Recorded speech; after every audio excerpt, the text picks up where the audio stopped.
원건에서 이렇게 추운 날씨 오시느라고 수고 많이 하셨습니다. 여러분 앞에서 이제 논란도 많고요, 또 난해하다는 계시록을 이렇게 증언하게 해주셨습니다.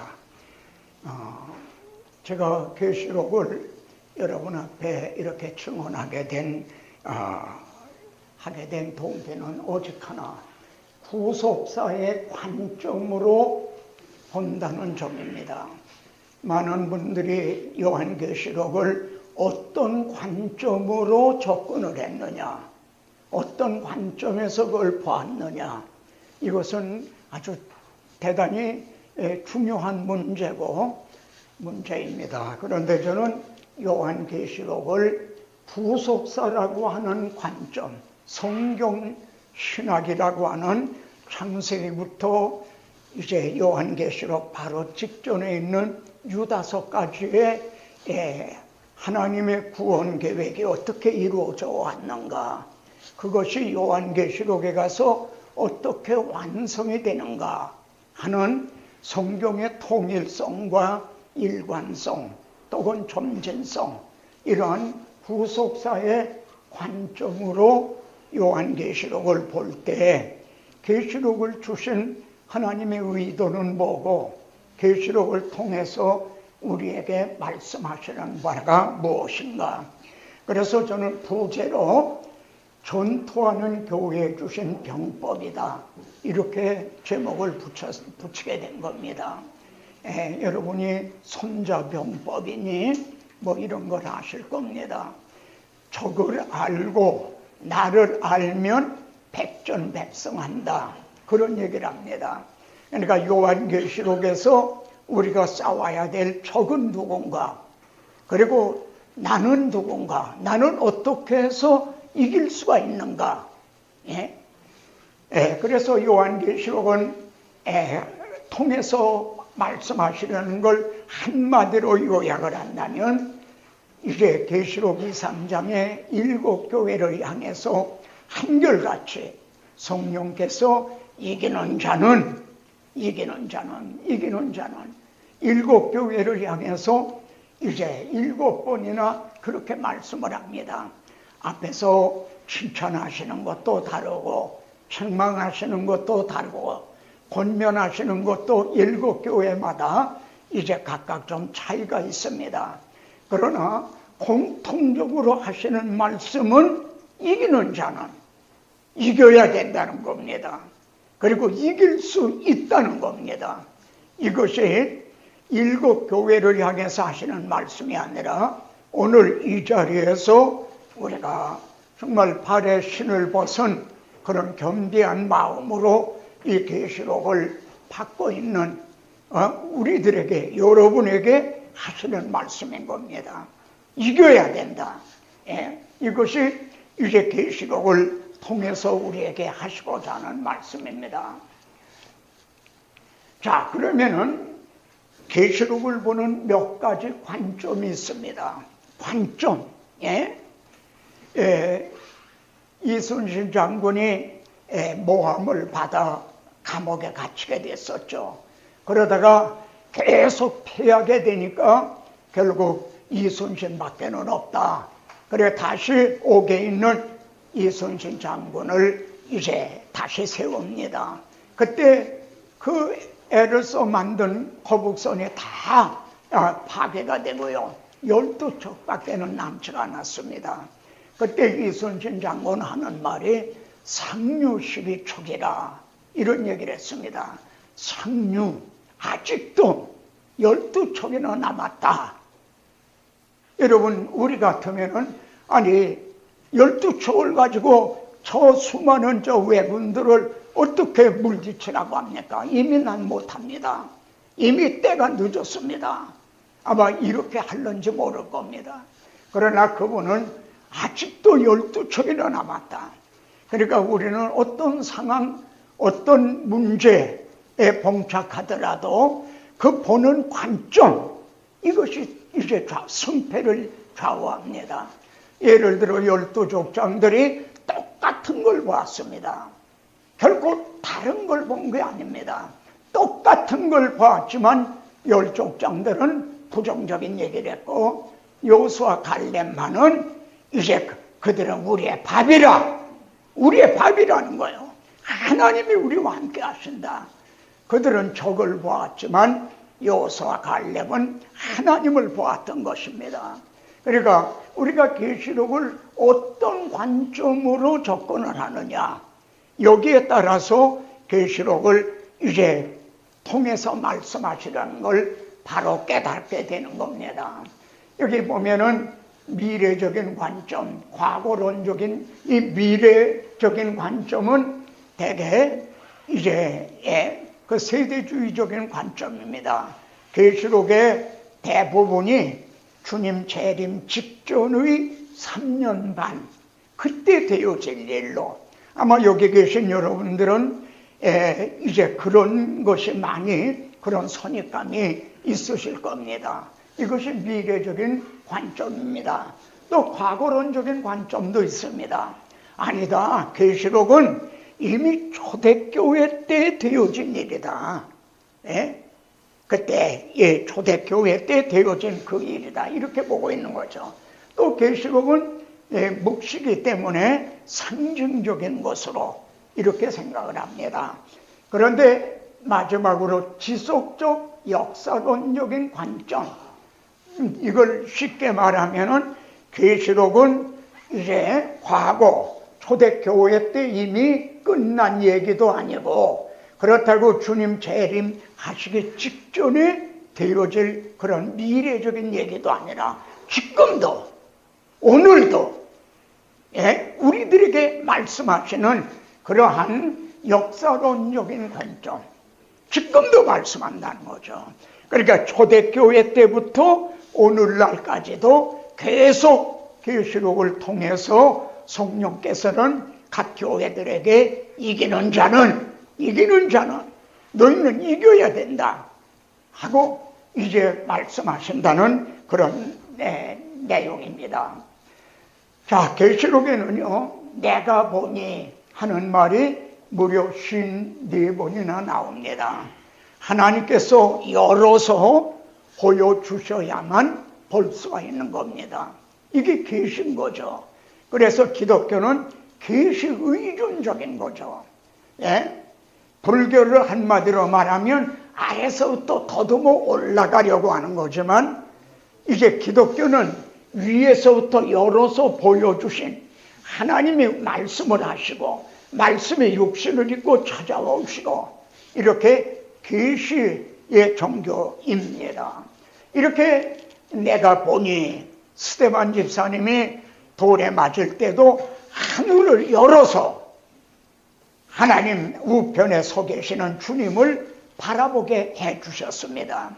우리들에게도 계시록을 열어서 보여주시려는 게 뭔가, 그런데 문제는 하나님은 열어서 보여주시지만은 눈이 어두워지게 되면, 말하자면 쉽게 소경이면은 하나님이 열어서 보여주셔도 알지 못한다는 겁니다. 성경은 하나님의 특별 계시입니다. 이렇게 열어서 보여주신 게 성경입니다. 그런데 똑같은 성경인데도 왜 각 교파가 이렇게 많이 갈라지게 되고 이제 그럽니까? 성경 해석이 각각 다르기 때문에 그렇습니다. 그러니까 하나님은 열어서 보여주시지만 우리들의 눈이 밝아져야만 된다. 엠마오의 두 제자는 부활하신 주님이 약 25일이나 되는 그 이제 긴 거리를, 긴 시간 주님과 동행하면서도 옆에 계신 예수님이 누구신지를 몰라봤습니다. 그런데 나중에 주님이 말씀을 통해 눈이 밝아져서 그인 줄 알아보더니, 이것이 중요합니다. 그래서 또 하나 우리가 눈이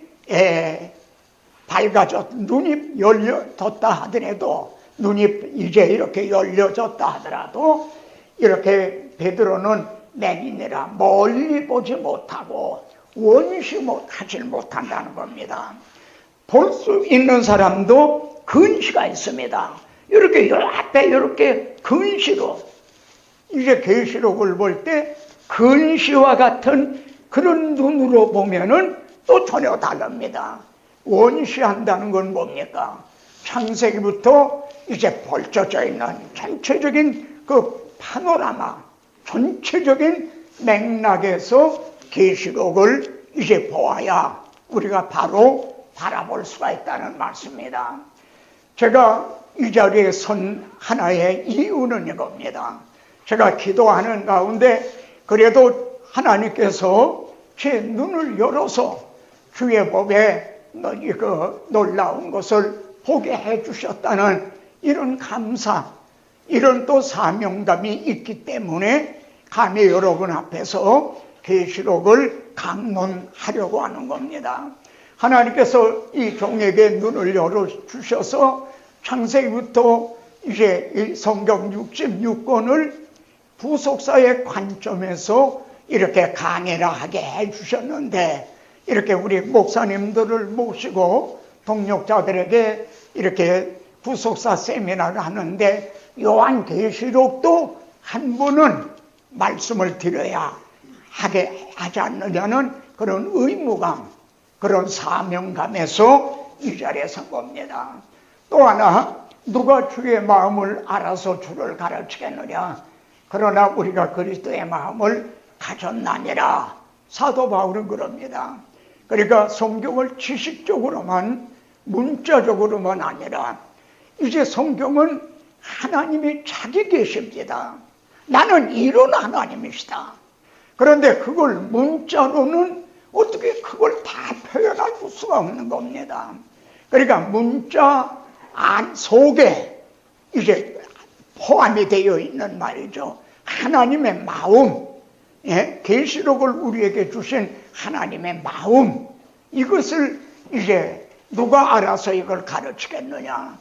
제가 감히 그래도 제 눈을 열어서 주의 놀라운 걸 보게 하여 주셨고, 또 부족하지만 주님의 마음을 이만큼 깨닫게 해주셨기 때문에 계시록을 한번 구속사라는 관점에서 다른 분들은 여러 관점으로 이제 보았지만은 이제 제가 구속사라는 관점에서 한번 말씀을 이제 전해야 되겠다, 이런 사명감에서 말씀을 전하게 된 것입니다. 자, 제가 전도하는 교회에 주신 병법이란 이유가 뭔가? 계시록을 말입니다. 이거는 병법이다. 우리가 어떻게 누구하고 싸워 어떻게 이기는가는 우리 전도하는 교회에 주시는 이제 병법이다 한 이유가 어디 있냐면, 계시록의 전체적인 구조는 말입니다. 2, 3장에서 7교회를 모아놓으시고, 그러니까 이제 야정군 우리의 대장 되시는 예수 그리스도께서 7교회, 그러니까 전체 교회죠. 전체 교회를 모아놓으시고 7번이나 이기는 자는 이게 결론입니다. 7교회 편지하라 하신 결론은 이겨야 된다는 겁니다. 이렇게 말씀한 후에 쭉 말씀을 하다가 마지막 부분 21장에 가서 이기는 자는 이것들을 상속으로 받으리라. 그러니까 이런 뜻입니다. 내가 지금까지 4장부터 20장을 통해서 여러분에게 이제 말한 것을 여러분들이 알아들었느냐, 이해를 했느냐? 이제 그렇다면 너희가 우리는 누구와 싸워서 어떻게 하는 게 이기는가 하는 게 이 4장부터 20장까지의 내용이라고 말할 수가 있습니다. 그리고 다시 결론에 가서는 자, 이제는 너희들이 이기는 자는 이것들을 상속으로 받으리라, 이렇게 말씀하는 구조로 되어 있습니다. 요한계시록이 이런 구조라는 겁니다. 그러니까 전도하는 교회에 주신 계시록은 전도하는 교회에 주신 병법이라 이제 말할 수가 있게 된 거죠. 자, 제가 조금 여러분에게 질문을 하나 드려보겠습니다. 여러분도 계시록을 이제 몇 번이고 읽어보셨을 겁니다. 또 계시록을 설교도 하셨을 겁니다. 그러면은 계시록에서 요절 하나를 택해라. 계시록 22장까지 있는 전체 말씀 중에서 요절 하나를 택하라. 한 구절을 택하라. 한다면은 여러분은 지금 머리에 어느 말씀이 생각이 납니까? 계시록 전체에서 요절 한 절을 택하라고 한다면 어느 말씀이 될 것인가? 사실 왜 제가 이렇게 접근하는 게 중요합니다. 그러니까 그 핵심을 붙잡아야 된다는 거죠. 중심을 붙잡아야 된다는 거죠. 골로새서에 보면 사도 바울이 그들이 머리를 붙들지 않는지라 이런 말이 나옵니다. 누가 그러냐면 이단들이 그렇다는 겁니다. 이단들도 성경을 가지고 또 성경을 들어서 이제 얘기를 합니다. 그런데 그들의 잘못이 어디 있냐면 머리를 붙들지 않고 있다는 겁니다. 꼬리를 붙들고 있다는 겁니다. 어떤 지역적인 걸 붙들고 있다는 거죠. 그리고 그걸 확대를 해서 과장을 하고 이러고 이제 잘못 인도한다는 거죠. 그러니까 머리를 붙든다는 거, 이게 중요합니다. 예를 들어 어제도 여러분도 설교를 하셨을 거예요. 어떤 설교를 하셨든지 간에 우선 설교할 때 이것이 분명해야 됩니다. 오늘 나는 이 본문, 이 설교를 통해서 무엇을 전하려고 한다. 그 핵심적인 주제, 이게 중요합니다. 그게 설교자에게 그게 분명해야 되는 거죠. 만일 그렇지 못하면 왔다 갔다 하게 됩니다. 이 말 했다 저 말 했다가. 그러니까 성도들이 나중에 설교를 듣고도 목사님이 열렬히 말씀했지만 오늘 무슨 말씀을 했는지 감이 안 잡힌다. 손에 잡히는 게 없다 이거요. 핵심이 없다는 거죠. 이렇게 됩니다.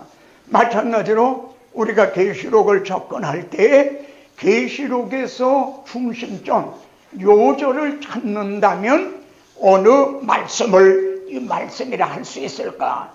물론 여러분 각각 다르겠지만은 이제 저는 말입니다.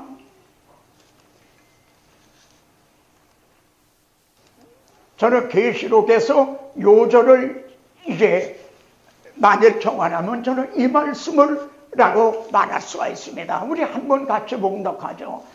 큰 소리로 외쳐 이르되 구원하심이 보좌에 앉으신 우리 하나님과 어린 양에게 있도다. 제가 다시 한번 강조를 합니다만 저는 성경을 구속사라는 관점에, 지금 계시록을 구속사라는 관점으로 접근을 하고 있는 겁니다. 그러니까 하나님의 구원 계획에 있어서 구속의 역사에 있어서 가장 중요한 게 뭔가? 우리가 어떻게 해서 구원을 얻게 됐느냐? 보좌에 앉으신 하나님께서 자기 아들을 세상 죄를 지고 가는 하나님의 어린 양으로 삼으셔서 우리의 죄를 대속해 주심으로 우리가 구원을 얻게 되었다. 이거보다 더 중요한 말씀이 있을까요? 성경 전체 요절을 대개 요한복음 3장 16절을 이제 꼽습니다. 하나님의 세상을 이처럼 사랑하사 독생자를 주셨다. 그렇다면 계시록에도 하나님께서 우리들을 사랑하셔서 이제 구원하심이 보좌에 앉으신 우리 하나님이 자기 아들을 어린 양으로 삼아주셔서 이루어주셨다. 이것을 계시록에 있어 핵심이다. 이게 요절이다. 라고 증언하는 사람이 다름 아닌 내 증인이 되리라 하신 그리스도의 증인이 되는 겁니다. 만일 다른 거를 이제 중요한 핵심인 양, 뭐 666이나 아마겟돈 전쟁이나 이런 것들을 핵심인 양 부각시킨다면 그는 머리를 붙드는 게 아니다. 교회의 머리가 되시는 분이 예수 그리스도신데 이걸 붙드는 게 아니라 그건 꼬리를 붙들고 사람들에게 무슨 비밀 문서를 자기는 해독한 양 이렇게 하는 그건 그것이다. 그러니까 요한계시록 전체에 있어서 이제 한 구절을 택하라면, 요절로 택하라고 하면 이것일 것이다. 그럼 우리가 해야 될 일은 뭐라고 말할 수가 있을까요? 구원하심이 보좌에 앉으신 우리 하나님께서 이루어 주신 거라면 우리들이 해야 될 일은 뭡니까? 같이요. 성령과 신부가 말씀하시기를 오라 하시는도다. 듣는 자도 오라 할 것이요, 목마른 자도 올 것이요, 또 원하는 자는 값없이 생명수를 받으라 하시더라. 즉 보좌에 앉으신 하나님이 자기 아들을 세상 죄를 지고 가는 하나님의 어린 양으로 삼으셔서 이루어 놓으신 구원을 성령이 교회들에게 오셨어요. 신부인 교회에게 오셨어요. 그래서 성령께서 너에게 임하시면 내 주님이 되라 하신 대로 오라 오라 하면서 목마른 자도 올 것이요, 우리는 복음 초청을 하는 것, 이것이 계시록에서 우리가 해야 될 일인 것입니다. 예? 그러면은 우리들은 그럼 뭐라고 초청을 해야 되는가? 그들에게 이제 전할 말이 무엇인가? 예? 여기 보면은, 자, 우리 여기 11절을 보겠습니다. 같이요. 또 우리 형제들이 어린 양의 피와 자기들의 증언하는 말씀으로써 이겁니다. 어린 양의 피, 주님의 십자가 복음, 이걸 증언함으로 이겼다는 겁니다. 그러니까 우리가 오라 오라 하고 복음을 초청하는 핵심은 뭔가?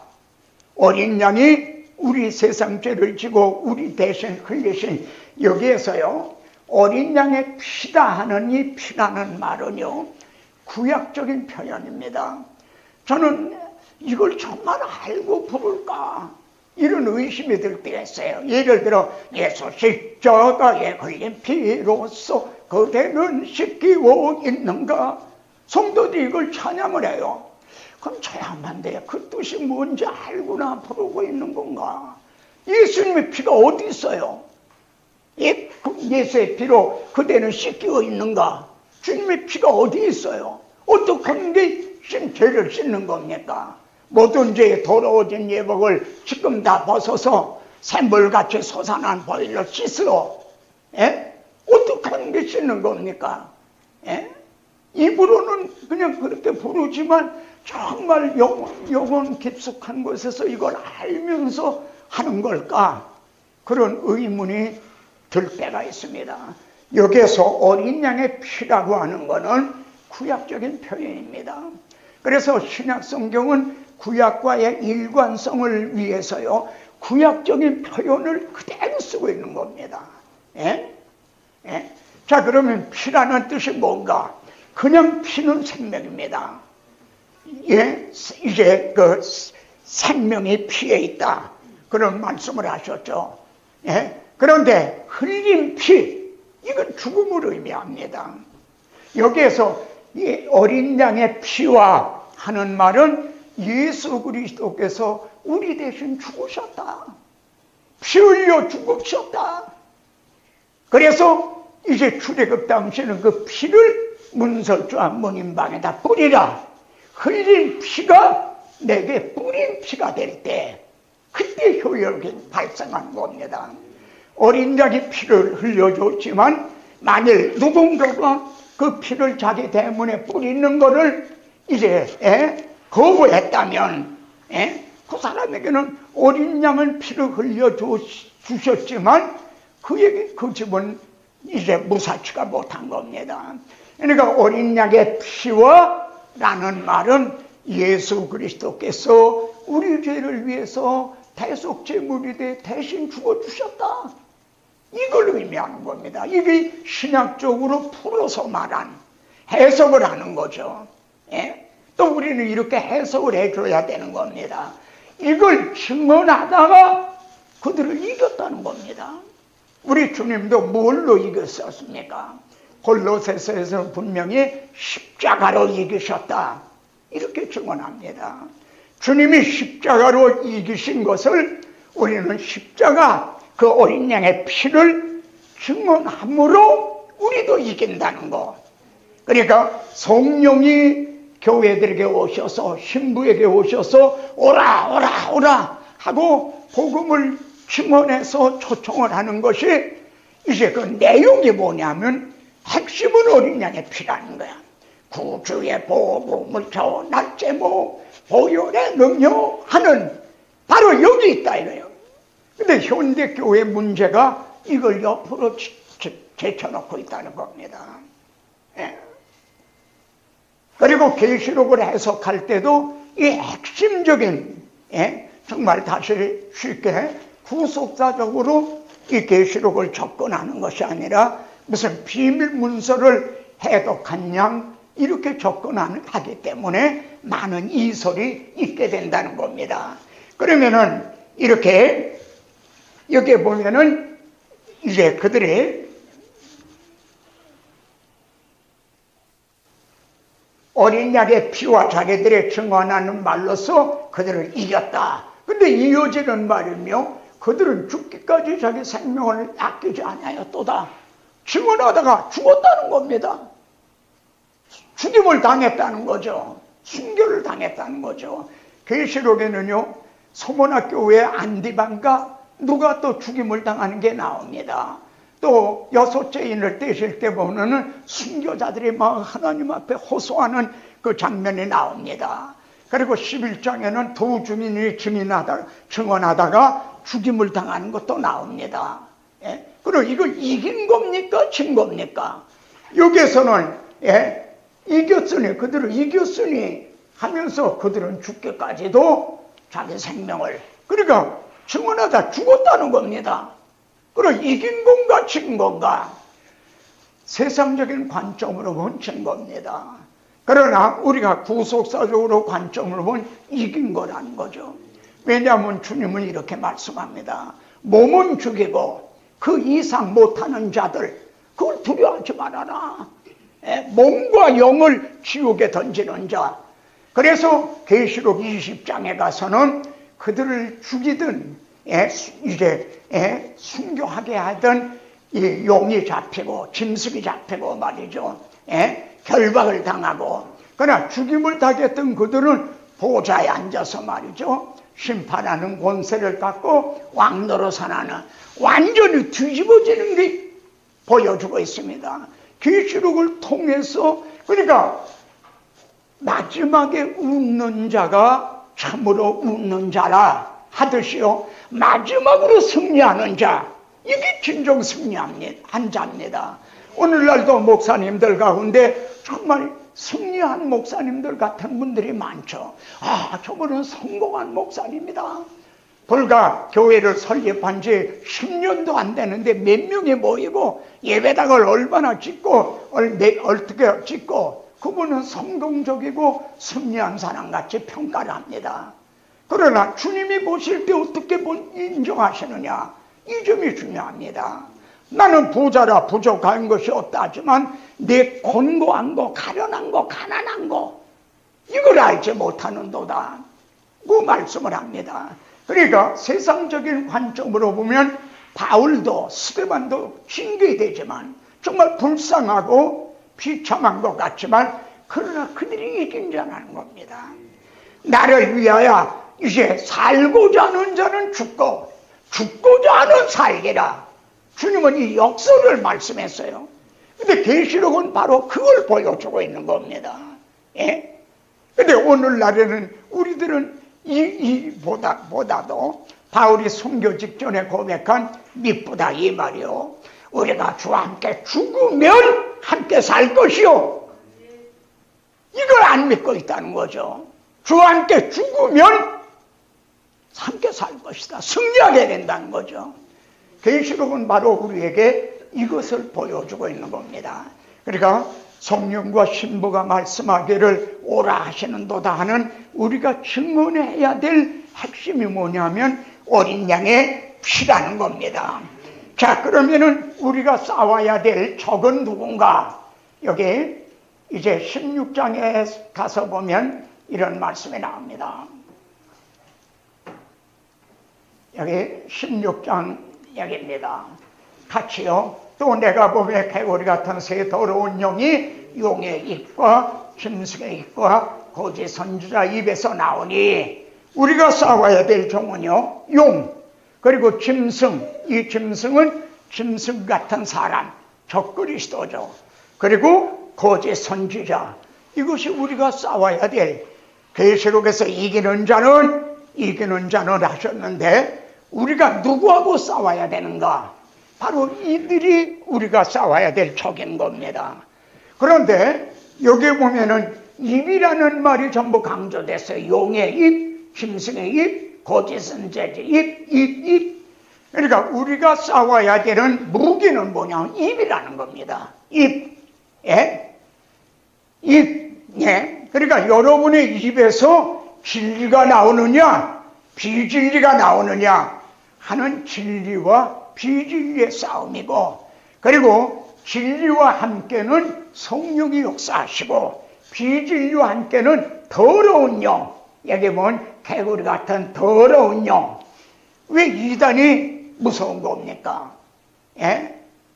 이단에 속한 자를 한두 번 훈계하는 후에 멀리하라. 가까이 아주 멀리하라 그랬습니다. 사랑의 사도라고 하는 요한 같은 분은 이단, 그에게는 집에 들이지도 말고 인사도 하지 말아라. 인사하고 있는 자는 그에게와 합하는, 말하자면 그에 동조하는 자다. 아니 어떻게 그렇게 말씀했습니까? 이단에는 전염성이 강하기 때문에 그렇습니다.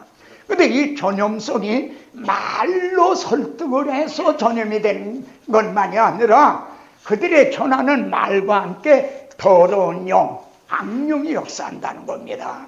그리고 우리가 복음을 전하는데 왜 복음을 전해야 됩니까? 왜 어린 양의 피를 전해야 됩니까? 이 십자가도가 어리석은 겁니다. 여러분이 십자가 복음을 전해보세요. 저 목사님은 무식한 목사님이다, 시대에 뒤떨어진 분이다, 이런 평가를 받을 겁니다. 그러나 그 말씀과 함께 성령으로 하지 않고는 그리스도를 주라 할 자가 없다. 정말 예수님을 나의 주로 영접하게 하는 것은 우리가 말을 잘해서 설득을 해서 그렇게 된 게 아니라 성령이 그에게 믿음을 주고 거듭나게 해주심으로 가능해진다는 겁니다. 물론 우리가 말을 잘해서요, 교회 프로그램에 의해 사람들을 교회까지 모을 수는 있습니다. 우리나라 가수들도 몇천 명, 몇만 명을 모으기도 합니다. 그러나 거듭나게 하지는 못하는 겁니다. 오병이어를 먹고 5천 명에 따랐어요. 그래 주님이 내 살을 먹고 내 피를 마셔라 할 때 이 말은 어렵도다, 듣기 싫다. 그리고 다 물러가고 다시는 따르지 아니하더라. 언젠가는 떨어져 나갈 자들이 쭉적이 되는 겁니다. 우리가 교회로 모을 수는 있지만 그들을 구원시켜 줄 수 있는, 거듭나게 하지는 못한다는 겁니다. 그러니까 우리가 싸워야 될 거는 이렇게 용, 짐승, 거짓 선지자, 그리고 입으로 싸우는 진리와 비진리, 성령과 악령의 이제 싸움이라는 것입니다.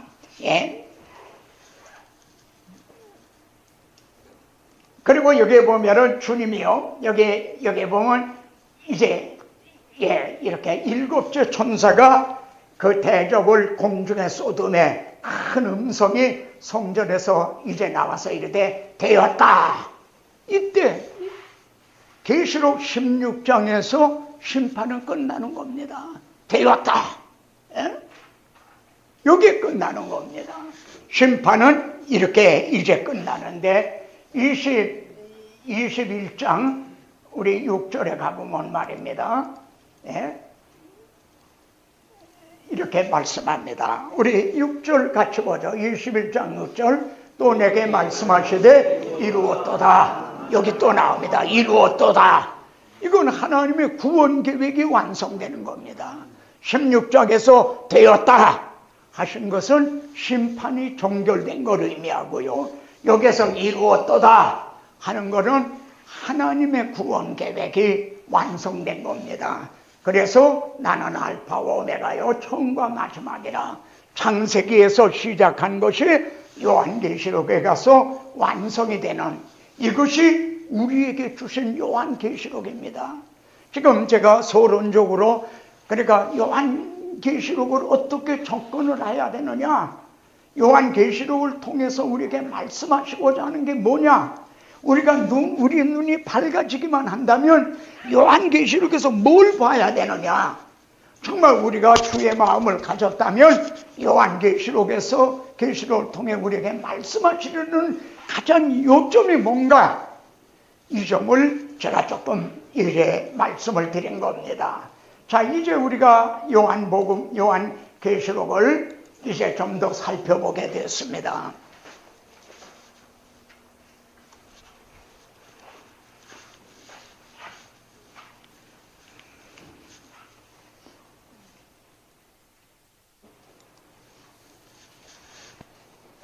계시록은 말입니다. 이제 제가 성경 요한계시록에서 몇 구절을 인용한 것처럼요, 계시록은 죄가 들어오자 하나님이, 이게 원복음이라고 하죠. 창세기 3장 창세의 원자음은 내가, 이렇게 시작이 됩니다. 주체가 하나님입니다.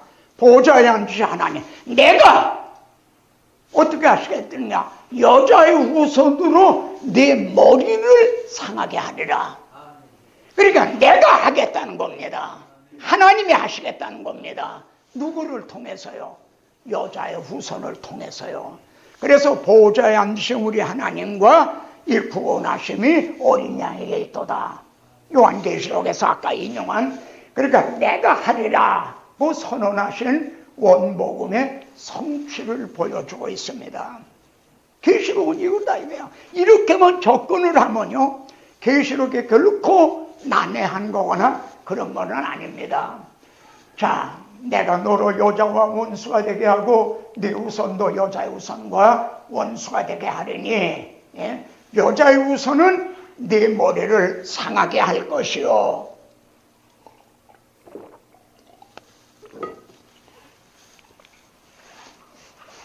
너는 그의 발꿈치를 상하게 할 것이라.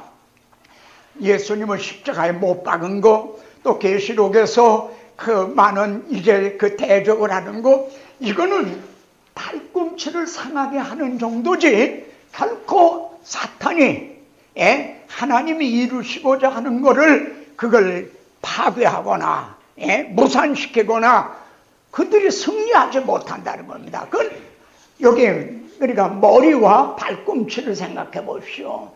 사탄은 발꿈치를 물어뜯는 정도다 이거야. 아무리 발악을 해도 그건 발꿈치를 물어뜯는 정도지, 그러나 우리 주님은 머리를 상하게 하시는, 그리고 되었다, 그때 이제 승리가 되는 겁니다.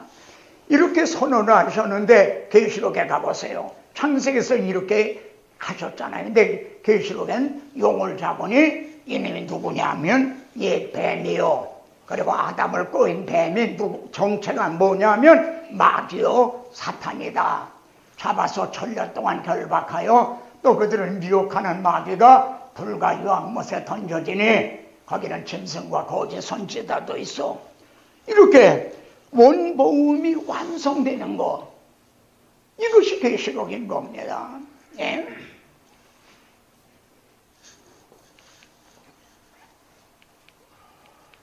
자, 그러면은 여기에서 다시 한번 좀 확인을 해보죠.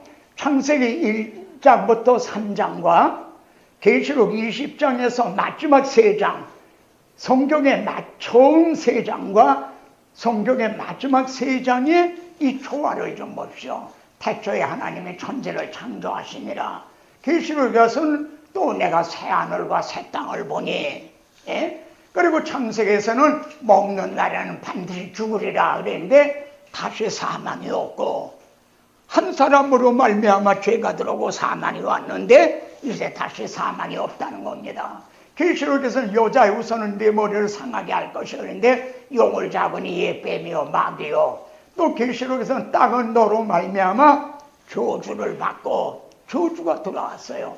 그런데 계시록에서는 다시 저주가 없으며, 또 창세기에서는 생명나무의 길을 지키게 하셨다 그랬는데, 계시록에서는 그들의 생명나무에 나아가며, 예? 그리고 그 사람을 쫓아내시고, 창세기에서는 그랬습니다. 근데 계시록에는 성에 들어갈 문세를 넣는다. 들어가게 된다는 겁니다. 그러니까 창세기 이 처음 3장에서 발생한 문제가 계시록 마지막 3장에서 해답이 주어지고 있는 거. 예.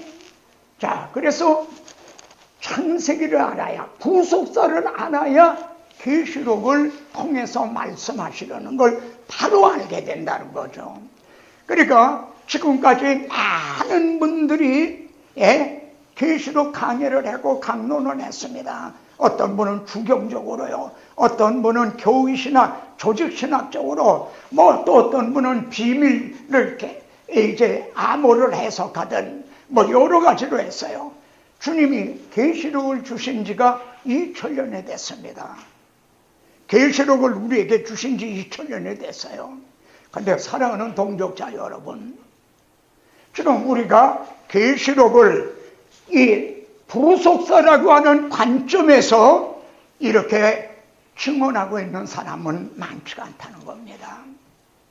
어떤 면에서는 지금까지 없었다 해도 과언이 아닌 겁니다. 참으로 내 눈을 열어 주의 법에 기이한 놀라운 것을 보게 해 주십시오. 누가 주의 마음을 알아 주를 가르치겠느냐? 계시록을 통해서 우리에게 말씀하려는 게 뭔가? 예? 이걸 누가 주의 마음을 알아 가르치겠느냐? 그렇다면 계시록은 결코 난해한 것도 아니고요. 예? 이거는 지금 우리는 계시록은 이제 옆으로 밀어놓을 것도 아니라 당장 여러분들도 이제 새해에는 성도들에게 이 계시록을 이제 조금씩, 예? 풀어서, 그래서 계시록을 통해 무장을 시키고 또 계시록을 통해 소망을 주고 용기를 주고 위로해야 마땅한 겁니다. 그러니까 우리는 후속사를 알아야 계시록을 해석한다. 자, 창세기에서 하나님의 나라가 건설이 됐습니다. 하나님의 나라가 세워지려면요, 왕이 계셔야 돼요. 그리고 백성이 있어야 돼요. 그리고 법이 있어야 돼요. 약속이 있어야 된다는 겁니다. 보면은 선악을 알게 하는 나무의 열매는 먹지 말라. 이것이요, 먹지 말라. 이게 첫 계명이었습니다. 성경에 등장하는 최초의 계명. 10계명에는 하지 말라는 말이 13번이나 나옵니다. 근데 먹지 말라 한 말이 하지 말아라 한 게 최초에 등장하는 게 여기에서 등장을 하는 겁니다. 예? 그러면은 최초의 법이자 약속이었다. 믿음은 뭘 믿음입니까? 하나님의 약속을 믿는 겁니다. 아담 하와가 선악과를 따먹었다는 건 따먹었다 그 자체보다도 하나님의 말씀을 믿지 않았다는 겁니다. 그게 먼저입니다. 믿지 않았다는 거예요. 먹었느냐 안 먹었느냐 그건 나중입니다. 먼저 그 마음이 어떠냐 보니까 먹음직도 하고 보암직도 하고 벌써 마음이 움직인 겁니다. 벌써 마음으로 죄를 진 겁니다. 마음으로 음욕만 품어도 간음함이라 한 것처럼 이들의 마음이 벌써 하나님의 말씀을 믿지 않는 그것이 행동으로 옮겨진 겁니다. 손을 내밀어 따먹는 행동으로. 그러니까 먼저는 마음으로 죄를 범하는 거죠. 믿음이 뭔가? 마음으로 하나님의 약속을 믿는 겁니다. 예? 약속이 없으면요, 이렇게 하나님의 법이 없으면 하나님의 다스리심에 복종하는 여부를 알 수가 없어요. 근데 아담 하와가 따먹었다는 말은 하나님, 나는 하나님께 복종 안 합니다. 하나님의 다스리심을 받지 않겠습니다. 난 이 사람의 다스림을 받겠습니다. 이 사람을 쫓아가겠습니다. 반영을 한 것입니다. 예? 자, 이것이 우리들의 계시록을 접근하는데, 그리고 오늘 우리들의 신앙을 점검하는데 모두가 다 이게 아주 하나의 체크리스트 같이 되는 겁니다. 그런데 여기 보세요. 선악을 알게 하는 나무라고 했어요. 선악을 알게 하는 나무. 그러니까 이걸 보면요, 먹지 말라 한 대로 안 먹었으면 선인 거죠. 근데 이걸 어기고 먹음으로 악이 된 거예요. 근데 여기에서 에덴에서만 주신 게 아니라 하나님의 선민을 약속의 땅에 보내셨죠. 사실은 우리가 에스겔서를 보고 이러면 에덴과 같고 라는 그런 표현들이 나옵니다. 그러니까 후속사라는 면에서 보면요, 하나님이 애굽에서 인도에서 적과 꾸리는 가나안 땅에 그들을 주셨다는 건 거기가 또 에덴이었던 겁니다. 그것이 에덴이었던 거예요. 예? 그런데 거기에서도 생명과 사망과 복과 저주를 네 앞에 두었은즉 네 자손이 살기 위해 생명을 택하고, 모세는 이렇게 유언을 합니다. 너희들은 살기 위해서 생명을 택하라. 근데 아담하와는 살기 위해서 선을 택한 게 아니라 악을 택했던 거죠. 구약교회도 생명을 택한 게 아니라 우상을 숭배하는 사망과 저주를 택하다가, 아담은 에덴에서 추방을 당했지만 그들은 이제 약속의 땅에서 바벨론으로 추방을 당하게 된 거죠. 네? 그래서 이 점을 호세아는 그들은 아담처럼 언약을 어기고 거기서 나를 반역하였나니라. 여기 그들이 구약교회입니다. 구약교회. 아담이 에덴에서 이렇게 했는데 구약의 성도들도 약속의 땅에서 아담처럼 언약을 어겼다. 그렇게 선지자를 통해서 경고를 하셨음에도 듣지 않고 우상을 숭배하다가 추방을 당했다는 거죠. 이제 내게 반역을 하였다. 요한복음에도 우리들에게도 그런다. 믿는 자는 영생을 얻었고 심판에 이르지 않았느니, 우리에게도 지금 생명과 사망, 복과 저주가 주어졌어요. 믿는 자는 영생을 얻고 믿지 않으면 멸망받게 된다. 그러니까 오늘날 우리들도 영생명을 얻기 위해서 이제 자손이 살기 위하여 생명을 택하고, 근데 많은 사람들이 여전히 사망과 저주를 택하는 그런 가운데 있는 거죠. 지금도 언약 안과 그리스도 안에 있는, 복음 안에 있는 자와 그걸 뛰쳐나가려고 하는, 복음 밖으로 뛰쳐나가려 하는 그런 자들이 있다. 자, 우리가 창세기를 알아야, 그리고 구속사를 알아야 계시록을 바로 접근할 수 있다. 그래서 제가 이 말씀을 다시 한번 상기를 시키는 겁니다. 그리고 여러분 교재하고 조금씩 달라진 점이 있을 거예요. 그거를 여러분이 좀 눈여겨보시면서 어떻게 저 유목사가 이렇게 했던 걸 어떻게 고쳐놨는가, 왜 이렇게 고쳤을까, 이런 걸 생각하시면서 한번 메모를 해주시면 좋겠습니다. 선악과의 문맥적 의미를 보면요, 17절에서 먹지 말라, 내가 먹는 날에는 반드시 죽으리라 그러셨어요. 근데 그 다음에 18절에서는요, 요 말씀 바로 다음에 돕는 배필을 지으리라, 이런 문맥이에요. 성경 해석의 문맥은 생명줄과 같은 겁니다. 그러면은 어떤 것이 되죠? 요 17절은 하나님과 아담과의 약속이에요. 하나님과 아담과의 약속. 근데 18절은 말입니다, 아담과 하와의 약속이에요. 여러분도 결혼할 때 옆에 있는 신랑을, 옆에 있는 아내를 죽음이 갈라놓기까지, 예? 병들었을, 건강할 때나 병들었을 때나 이렇게 약속을 하지 않습니까? 이런 관계인데, 예? 하와는 아담만 사랑하고 우리는 하나님만 사랑하겠다는 이런 사랑의 언약이었다는 거죠. 만일 하와가 다른 남편을 사랑했다면 어떻게 돼요? 그 사이는 깨지고 마는 거죠. 마찬가지로 아담하와가 다른 남자를 따라간 것과 같죠. 하나님께서는 나는 내 남편입니다. 성경이 그렇게 말씀하죠. 난 내 남편입니다. 예? 그래 오늘날도요 마음을 다하고 목숨을 다하고 뜻을 다하여 주 너의 하나님을 사랑하라. 지금도 변함이 없습니다. 하나님만 사랑하라는 거예요. 그런데 야고보는 우리들을 향해서 가늠한 여인들아, 우리 보고 가늠한 여인 같은 자들아, 이렇게 정말 야단을 칩니다. 왜냐하면 우리가 하나님도 사랑하고 또 세상도 사랑하기 때문에요. 두 남자를 사랑하는 것과 같기 때문에요. 그래 계시록의 에베소 교회를 향해서요 너희 처음 사랑을 버렸느니라, 이런 말씀도 이런 구속사적인 맥락에서 봐야만 바로 이해가 된다는 거죠. 이건 단순한 교훈적인 얘기가 아니라는 거죠. 하나님과 처음 약속했던 정말 복음을 받았을 때 처음 그 기쁨과 감사, 감격, 그거를 버렸다는 거죠. 그리고 그들의 의식을 지키는 예배 의식, 모양은 있다는 거죠. 그래서 여기, 근데 구약교회도 마찬가지입니다. 같이요. 내가 너를 위하여 내 청년의 때의 인애와 내 신혼의 때의 사랑을 기억하노니. 신혼의 때의 사랑. 사랑하는 여러분들도 신혼의 그 사랑이 있겠죠.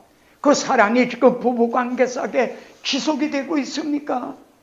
지금은 좀 권태를 느끼고 뭐 좀 하지 않나요?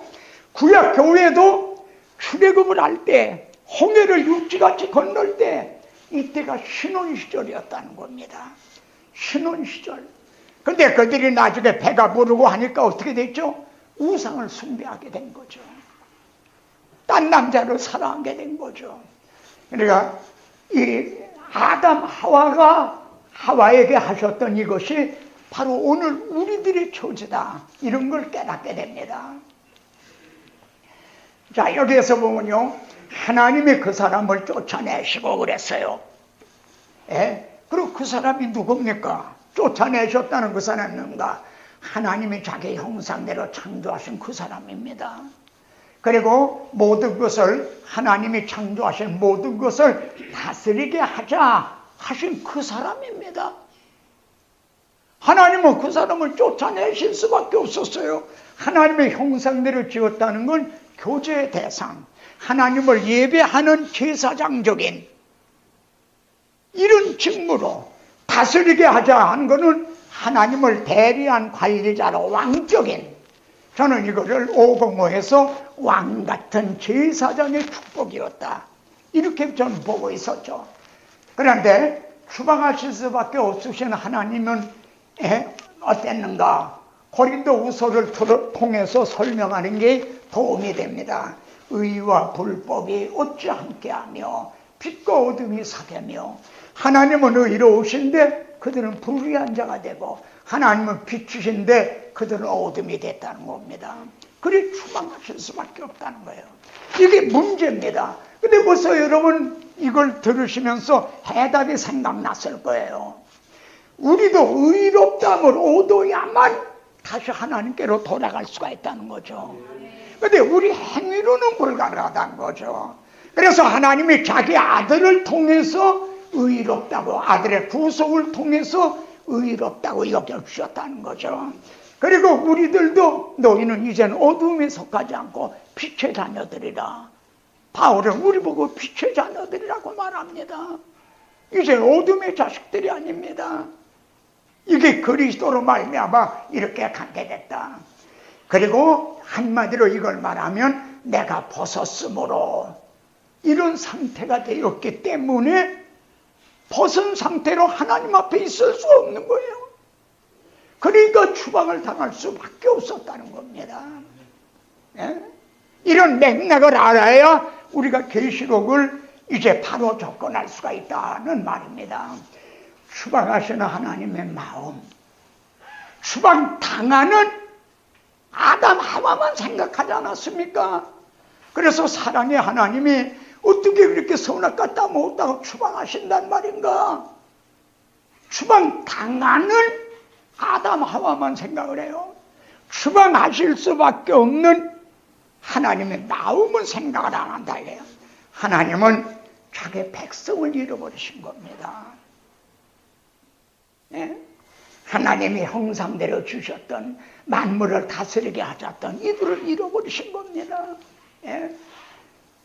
그래서요, 이건 아마 요 장면이 없을 겁니다. 여러분 교재는 제가 제일 목회하는 중에 이거 강조한 점이 이거기 때문에 또 제 자신의 이를 통해서 은혜를 입었기 때문에 저는 이걸 정말 많이 강조합니다.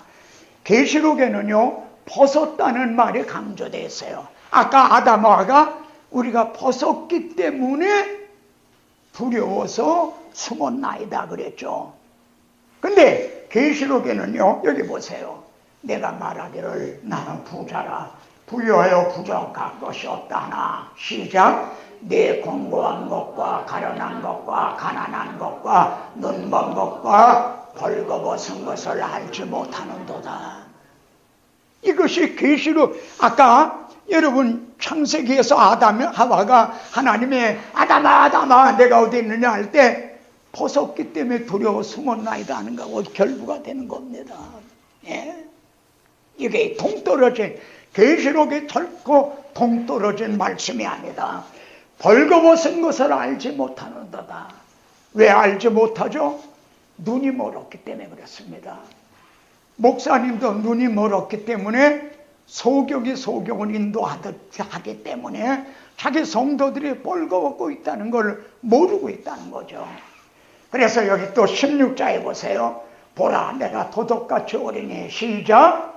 누구든지 깨어 자기 옷을 지켜 벌거벗고 다니지 아니하며 자기의 부끄러움을 보이지 아니하는 자는 복이 있도다. 벌거벗고 하나님 앞에 설 수가 없잖아요. 그럼 이들이 주님이 재림하신다면은 그 앞에 설 수가 있는가?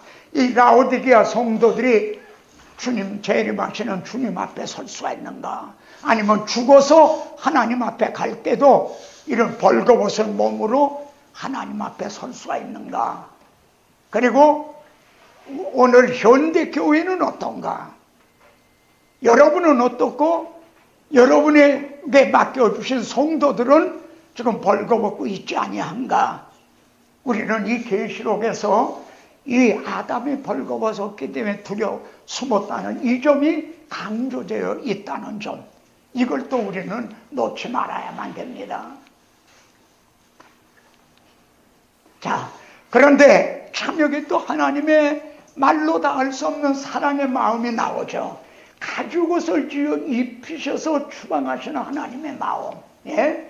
하나님의 아담과 그의 아내를 위하여 가죽옷을 지어 입히시니라. 여기서도요, 그냥 옷이 아니라 가죽옷을 지어 입혀주셨다.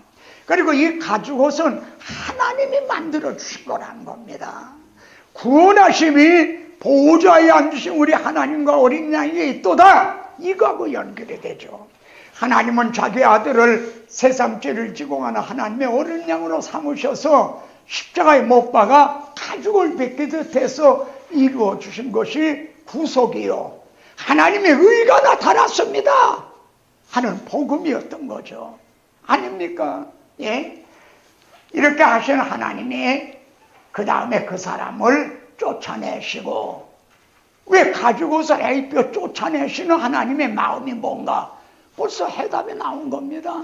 내가 언젠가는 너희들에게 가죽옷을 해서 입혀서 다시 돌아오게 해주겠다. 이 뜻이 묵시적인, 이게 주의 마음을 아는 겁니다. 누가 주의 마음을 알아 주를 가르치겠느냐?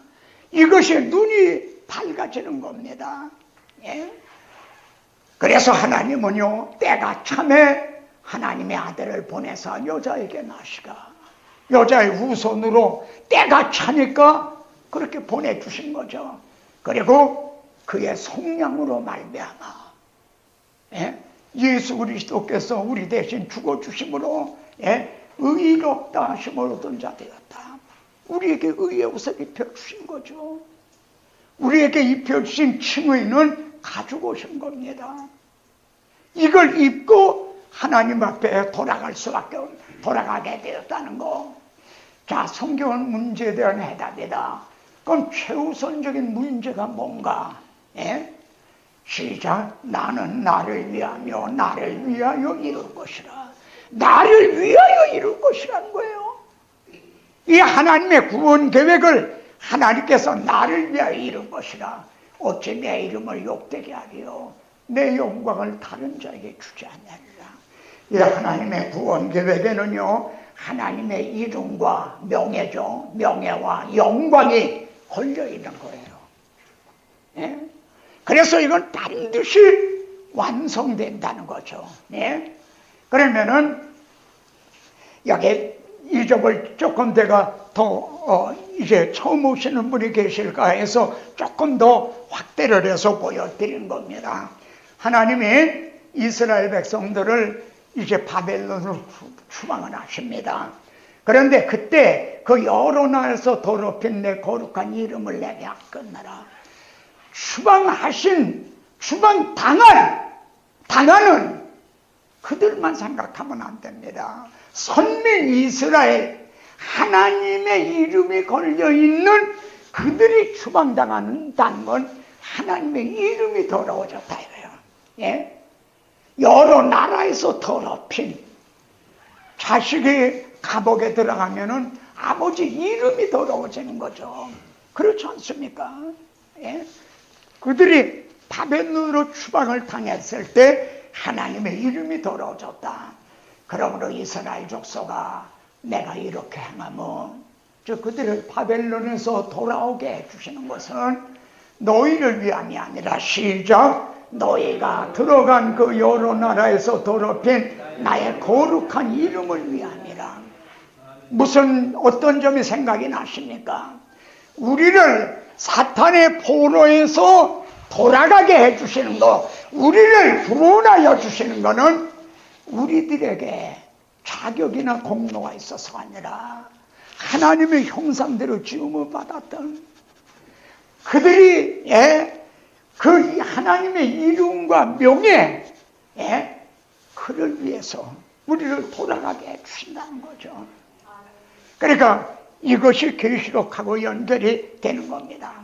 자, 그럼 뭘 이루시는가? 시작. 보좌에 앉으시며 이르시되 하나님의 장막이 사람들과 함께 있고 하나님의 그들과 함께 계시리니 하나님의 중에 그들과 함께 계시서 함께 잃어버린 자를 찾아서서 함께 사는 걸 이루신다는 겁니다.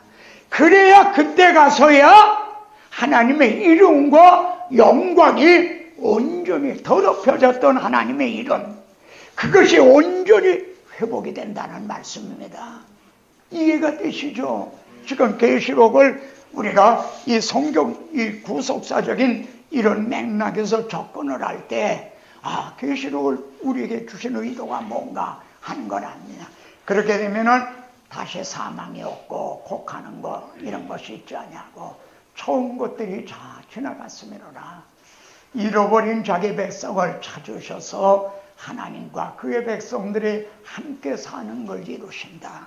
근데 이것은 왜 여기 이렇게 하시는 우선 이유는 하나님의 더럽혀진 이름과 그 영광을 위해서 하시는 거다. 그러니까 이 구원 계획은 반드시 완성이 된다는 거죠. 언제 완성이 되는가? 주님이 재림하심으로 가능한 겁니다. 그러니까 주님은 분명히 우리에게 하나 남은 약속했는데 우리를 영접하러 다시 오신다는 거죠. 지금 저는 이걸 한꺼번에 말씀드리지만 여러분들은 이걸 조금씩 이렇게 나누어서, 그리고 조금 변경된 이제 파일도 여러분들에게 저 뒤에서 받아가실 수가 있습니다. 조금 변화된 걸 이제 자료만이 아니라 그 파일도 이제 받아가셔서요, 여러분들이 이걸 그냥 조금 여기다 보완을 하시든지, 여러분 성도들의 수준에 맞게 좀 조절을 해서 그대로 사용을 하셔도 결코 표절하거나 그게 아닙니다.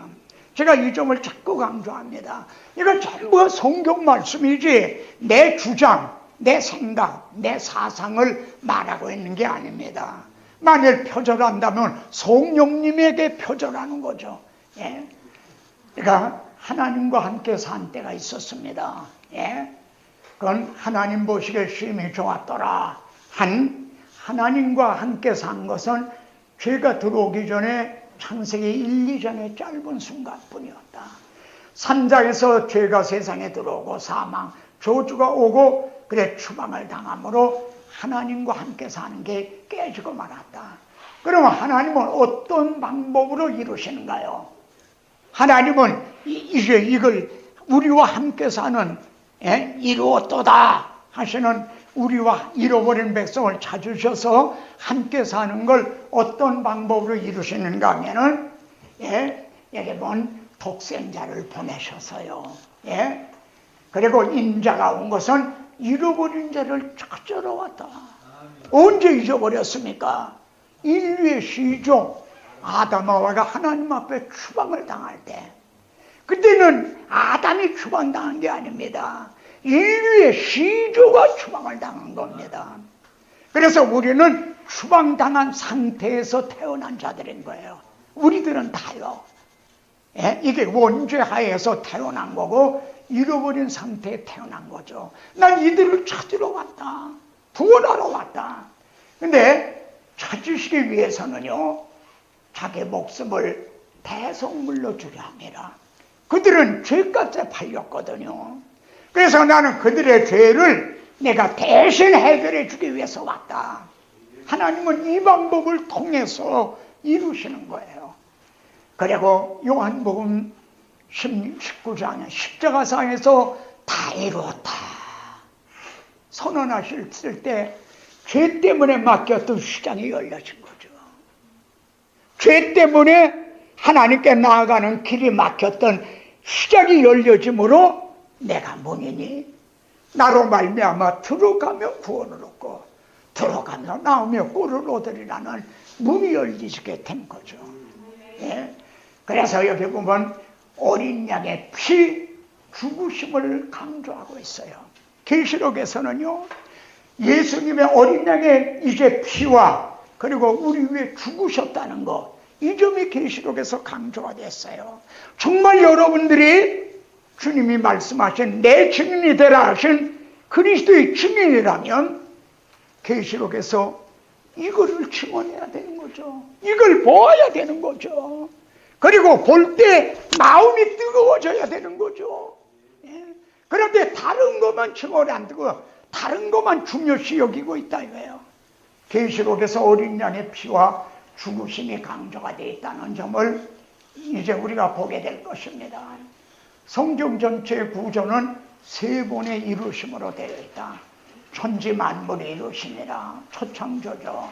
그런데 초창조는요, 그냥 무에서 유를 창조하시는 거기 때문에 말씀만으로 가능했어요. 그러나 재창조는 말씀만으로는 불가능해요. 왜냐하면 이미 죄가 들어왔기 때문에요. 그래서 주님이 십자가상에서 다 이루었다. 우리 죄를 다 청산했다는 거죠. 그리고 명백한 증거로 닫혔던 휘장을 사람의 손을 대지도 않고 찢어지는 열려짐으로 그걸 그 표징으로 보여주셨죠. 그리고 오늘 상고하는 계시록에서 이루었도다. 나는 창세에서 시작한 걸 계시록에서 완성한다. 이게 성경 전체가 이제 세 번의 이루심으로 이렇게 되어 있는 거다. 근데 이루시기 위해서는요, 이 장면도 여러분 교재에 있나 모르겠어요. 자, 같이 보죠. 용사가 빼앗은 것을 어떻게 도로 빼앗으며 승리자에게 사로잡힌 자를 어떻게 건져낼 수 있으랴. 그러니까 여기에서 사탄을 용사로 표현하고 있어요. 이렇게 강한 놈입니다. 베드로는 우는 사자에다가 비했죠. 마귀가 우는 사자와 같이. 하나님은 이렇게 말씀합니다. 그런데 시작, 여호와가 이같이 말하노라. 용사의 포로도 빼앗을 것이요 두려운 자의 빼앗은 것도 건져낼 것이라. 이는 내가 너를 대적하는 자를 대적하고 네 자녀를 내가 구원할 것입니다. 기어코 사탄에게 빼앗겼던 이제 자기 백성을 도로 찾으시겠다는 거죠. 이 점을 주님은 이렇게 말씀합니다. 시작, 강한 자가 무장을 하고 자기 집을 지킬 때에는 그 소유가 안전하되. 여기 자기 집, 사탄의 집도 사람의 심령입니다. 예? 하나님도 우리 마음을 성전으로 삼으시는 거죠. 소유가 안전하되 뺏어올 수 없다는 거죠. 예? 그러나 더 강한 자가 와서 그를 굴복시킬 때는 그가 믿던 무장을 빼앗고 그의 재물을 나누느니라. 그러면은 여기서요, 더 강한 자 그랬죠. 더 강한 자. 그럼 이분이 누굽니까? 예수 그리스도시죠. 근데 예수 그리스도는 마귀보다 더 강한 자다, 그렇게만 하고 나면은 그건 성경을 구속사적으로 보는 게 아닙니다. 주님이 어떻게 더 강한 자가 됐어요? 예? 주님이 태어날 때는 연한 숨같이 태어났습니다. 이세 줄기에서 한 싹이 나면 아주 연한 숨같이. 예? 그리고 주님은 십자가에 못 박혀 죽으셨어요. 이게 강한 자입니까? 예? 제자들은 다 끝났구나 낙심했어요. 근데 주님이 어떻게 더 강한 자가 됐습니까? 죽음을 통하여 십자가에 죽으셨어요. 만일 거기가 끝이라면 패한 자가 되는 거죠. 강한 자는커녕. 그런데 죽음의 세력을 잡은 자 마귀를 멸하시며 부활 승천하심으로 더 강한 자가 되신 거예요. 그러니까 십자가의 도는 이 복음은 믿는 자를 구원하신 하나님의 능력이라는 거죠. 이 점을 이걸 설명해 줘야 성경을 구속사라는 그런 관점으로 보는 게 됩니다. 주님이 어떻게 돼서 더 강한 자가 되셨는가? 죽음을 통하여 죽음의 세력을 잡은 자 곧 마귀를 멸하시며. 그러니까 십자가 복음으로만이 우리는 사탄을 정복하고 또 승리할 수가 있다. 자, 여기 보겠습니다. 내가 하리라. 이 세 마디로 되어 있는 원시복음, 여자의 우선과 뱀의 우선으로 갈라지리라. 예? 그러니까 예수님을 믿는 사람과 믿지 않는 사람 둘로 갈라지게 된다는 거죠. 지금도 둘로 갈라져 있어요. 근데 그 사이에는 싸움이 있다는 거죠. 바울도 이 싸움을 싸웠죠. 왜 선한 싸움이라고 그러는가? 멸망으로 이끌려가는 그들을 구원하기 위해서. 예? 그런데 그러면 어느 편의 승리로 끝나는가? 여자의 손에 뱀의 머리를 상하게 함으로 끝나게 된 거죠. 그러니까 잃어버린 백성을 찾아 함께 사는 재창조를 하나님은 지금 이루어가고 계시는 겁니다. 내가 하리라 하신 것은 잃어버린 백성을 찾아서 함께 사는 이걸 이루시겠다는 겁니다. 그래서요, 점점 요한계시록으로 접근해 들어갑니다. 먼저 계시록보다 요한복음을 먼저 주셨습니다. 이게 간단한 것 같지만 굉장히 중요한 얘기입니다. 계시록을 바로 접근하면 안 돼요. 먼저 뭘 봐야 돼요? 창세기를 봐야 되는 거예요. 그렇잖아요. 이 하나님이 내가 하리란 이 성경 전체를 알아야 되고, 그 다음에 또 뭘 봐야 돼요? 요한복음을 알아야 되는 거죠. 예? 요한복음에 복을 주신 후에 계시록을 주신 거예요. 근데 요한복음에 복음에 확고하지 못한 자들이 계시록을 해석하려고 그러니까요. 또 구속사를 모르는 자들이 계시록을 해석하려고 그러니까 이설이 많은 거란 말이에요. 예? 자, 여기 보면은 시작 또 충성된 증인으로 죽은 자들 가운데서 먼저 나시고 우리를 사랑하사 그의 피로 우리 죄에서 우리를 해방하시고 그 아버지 하나님을 위하여 우리를 나라와 제사장으로 삼으신 그에게 영광과 능력이 세세토록 있기를 원하노라. 여러분, 이게 요한복음이에요. 이게 요한복음입니다. 예?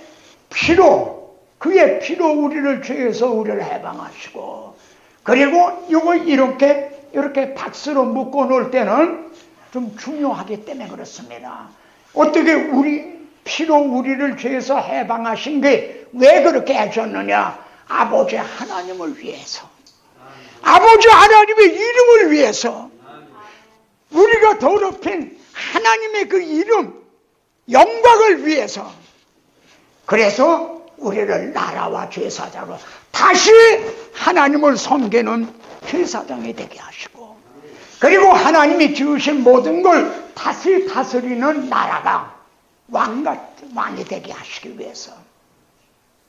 그래서 주님이 우리 대신 죽으심으로 우리를 죄에서 해방해 주셨다. 이게 요한복음이었던 거죠.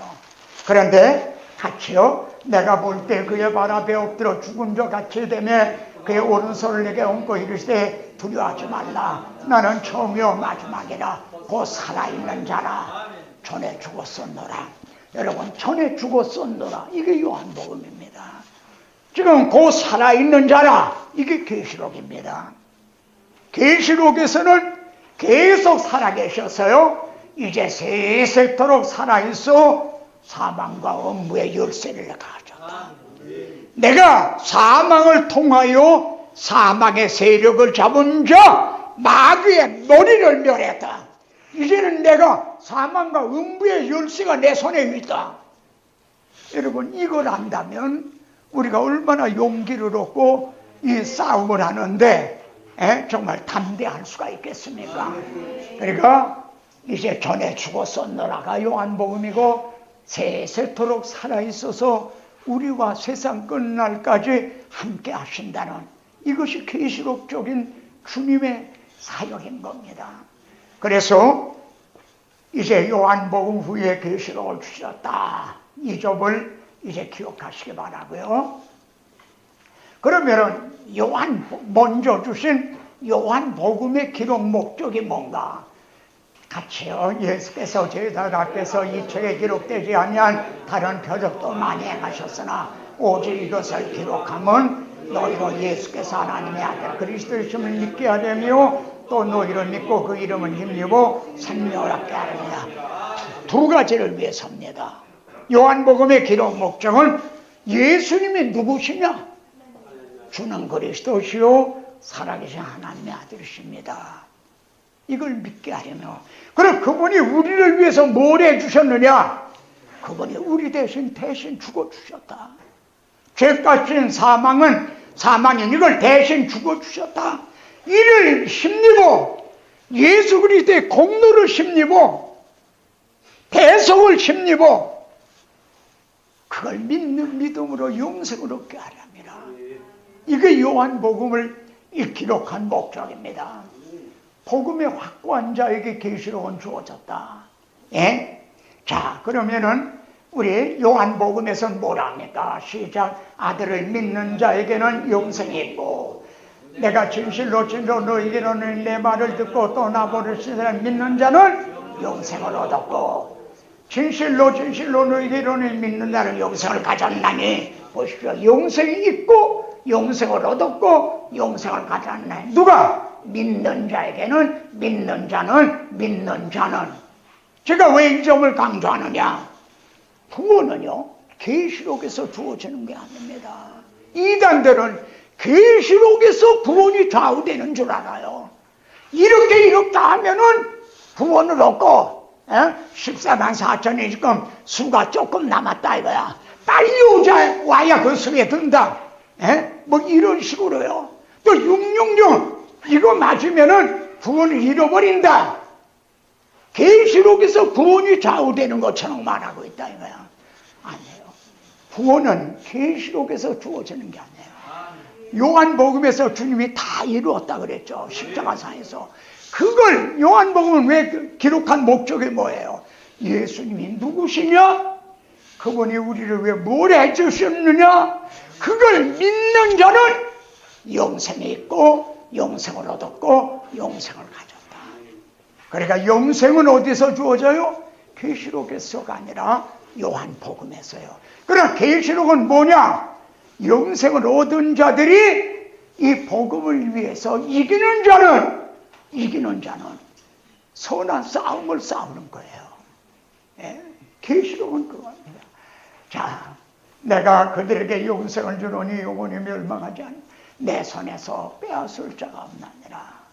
그들을 주신 내 아버지는 만물보다 크시며 아버지 손에 빼앗을 수 없나니라. 근데 계시록에 가서 빼앗기는 줄 알고 있다 이거야.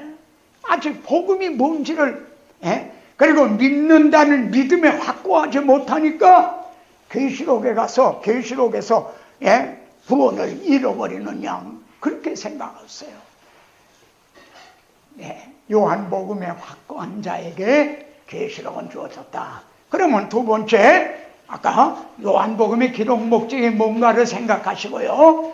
두 번째, 그러면 계시록의 기록 목적은 뭔가 같이 보시죠. 나 요한은 너희 형제요 예수의 환난과 나라와 참모에 동참하는 자라.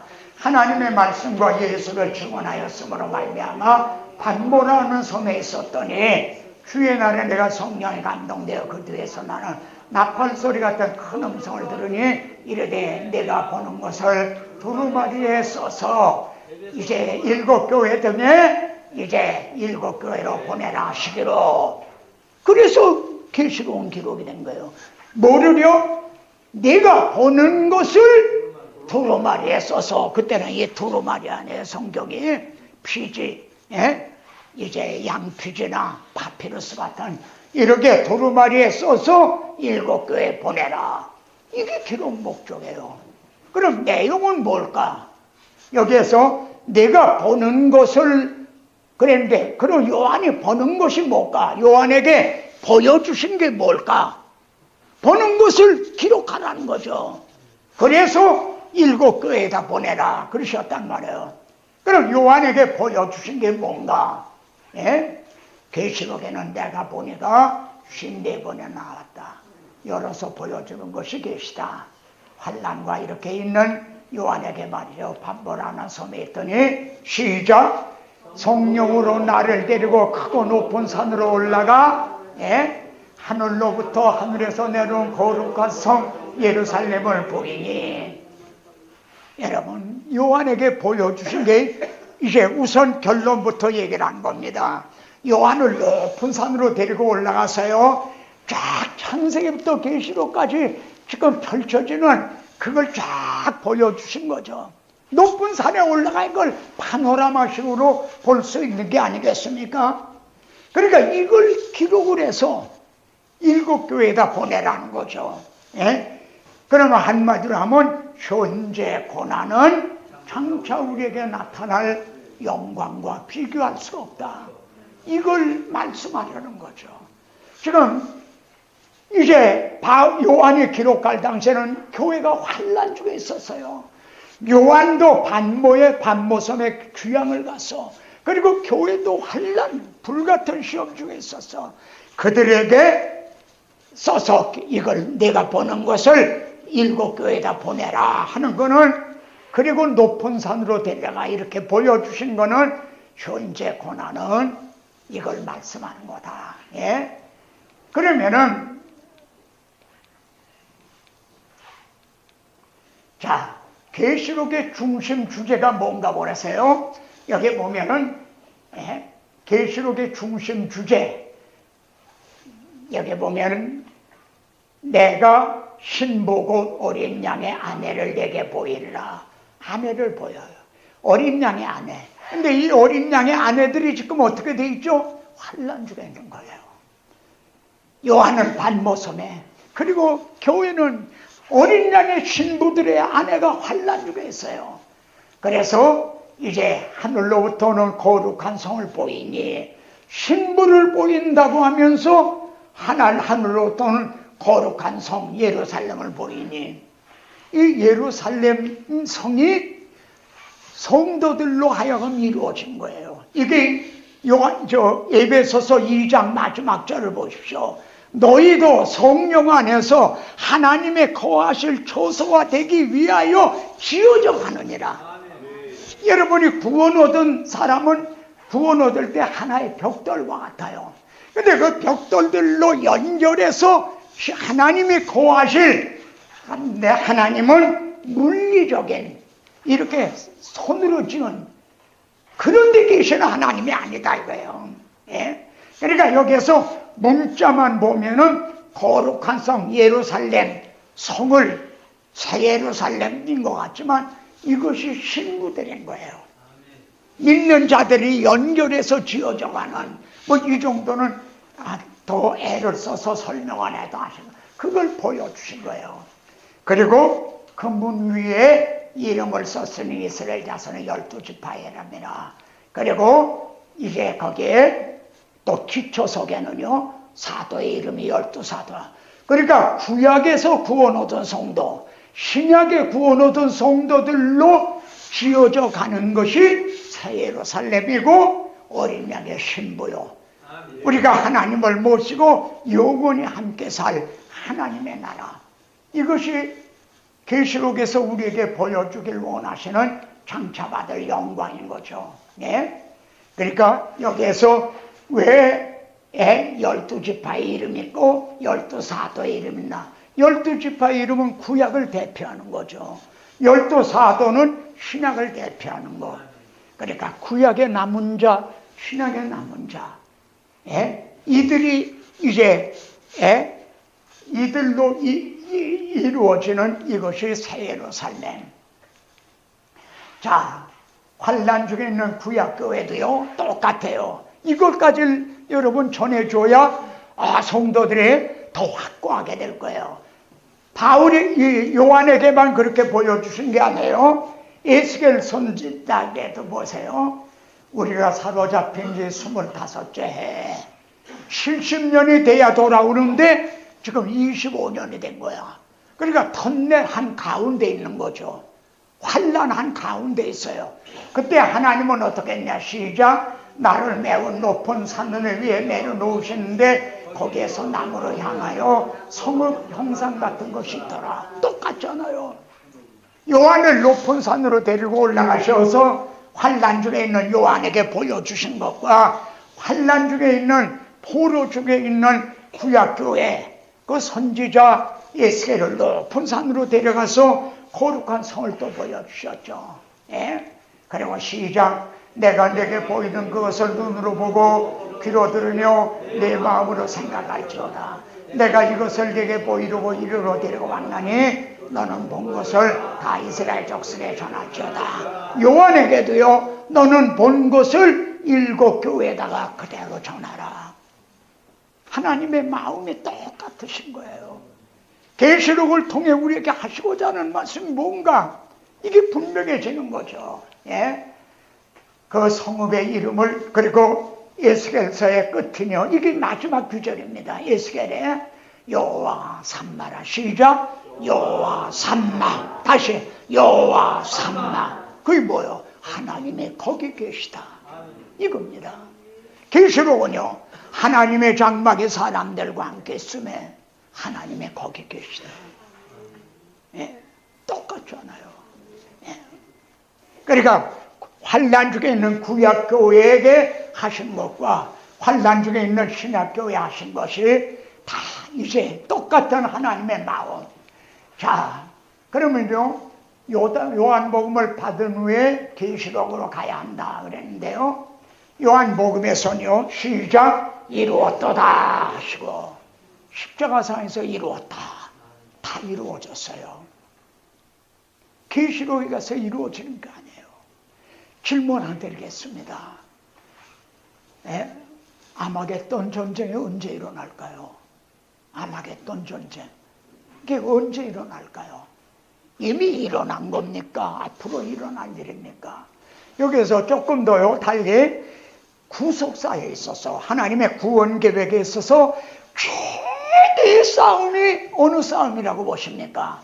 아주 최대의 격전, 가장 큰 싸움, 가장 큰 승리, 이게 어느 거라고 보십니까? 이거를 다른 관점에서 보는 사람은 앞으로 아마겟돈 전쟁이 3차 대전으로 일어날 거냐 뭐냐, 그때 2만만의 군사들이 동원되고 앞으로 될 것으로 여기는데, 그분이 그리스도의 증인이라면, 내 증리되라 한 사람이라면, 그리고 주님께서 십자가상에서 이루었다 하셨을 때 맡겨둔 시작이 그때 분명히 열어졌다는 거, 이걸 믿는 자라면 최고의 승리와 최고의 싸움은 주님이 나의 할 수만 있으면 이 자를 내게서 물러가게 하옵소서. 그러나 나의 원대로 마옵시고 아버지 원대로 앞서서 그 기도를 3번이나 하셨어요. 한 번 한 게 아니에요. 이 싸움, 그리고 주님이 십자가에 못 박아 죽으셨는데 침묵한 게 아니라 죽은 지 3일 만에 무덤을 깨치고 사망 권세를 이기시고 부활하셨다고 하는 베드로는 사도행전에서 그분은 결코 사망에 매여 있을 수가 없는 분이다. 사망을 풀어 그분이 사망에 매여 있던 그분은 여기에서 승리한 이게 최고의 승리다. 이렇게 이거에 확신을 가진 또 이걸 증언하는 사람이 저는 그리스도의 증인이라고 보는 겁니다. 만일 그보다 더 큰 싸움이 이게 앞으로 있을 거다 하면 예수님이 십자가에서 다 이루었다 하신 게 이거 별거 아닌 거 되잖아요. 앞으로 또 큰 싸움이 있으니 뒤에서 보겠지만 그 인을 띨 자가 없어서 요한이 크게 울었어요. 근데 이 인이 언제 또 뛰는 거냐 이거야. 에? 아니 아직 다 복음이 다 드러나지 않았단 말이냐? 아직도 크게 울어야 될 게 남았단 말이냐? 그러면 주님이 이루었다 하신 거에 헛고가 되는 거죠. 그렇잖아요. 이게 별거 아닌 게 되잖아요. 아직도 크게 울어야 될, 절망해야 될 이런 일이 남았다면 안 그렇습니까? 주님은 세상 임금의 심판을 받았음이라 합니다.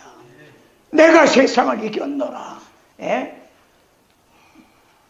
그러십니다. 자, 그 다음에 뭐라고 말해서 시작. 아버지께서 나를 보내신 것 같이 나도 너를 보낸다. 이게 지금 요한복음입니다. 요한복음에서 지금은 다 이루었다 그러셨어요. 내가 세상을 이겼노라 그랬어요. 그리고 아버지께서 나를 보내셔서 내가 왔다.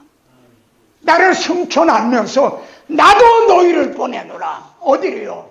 계시록으로 보내는 겁니다. 뭐라고요? 선한 싸움을 싸우라고요. 그래서 이겨라. 예? 이제 주님이 이겨놓으신 싸움을 싸우는 거예요.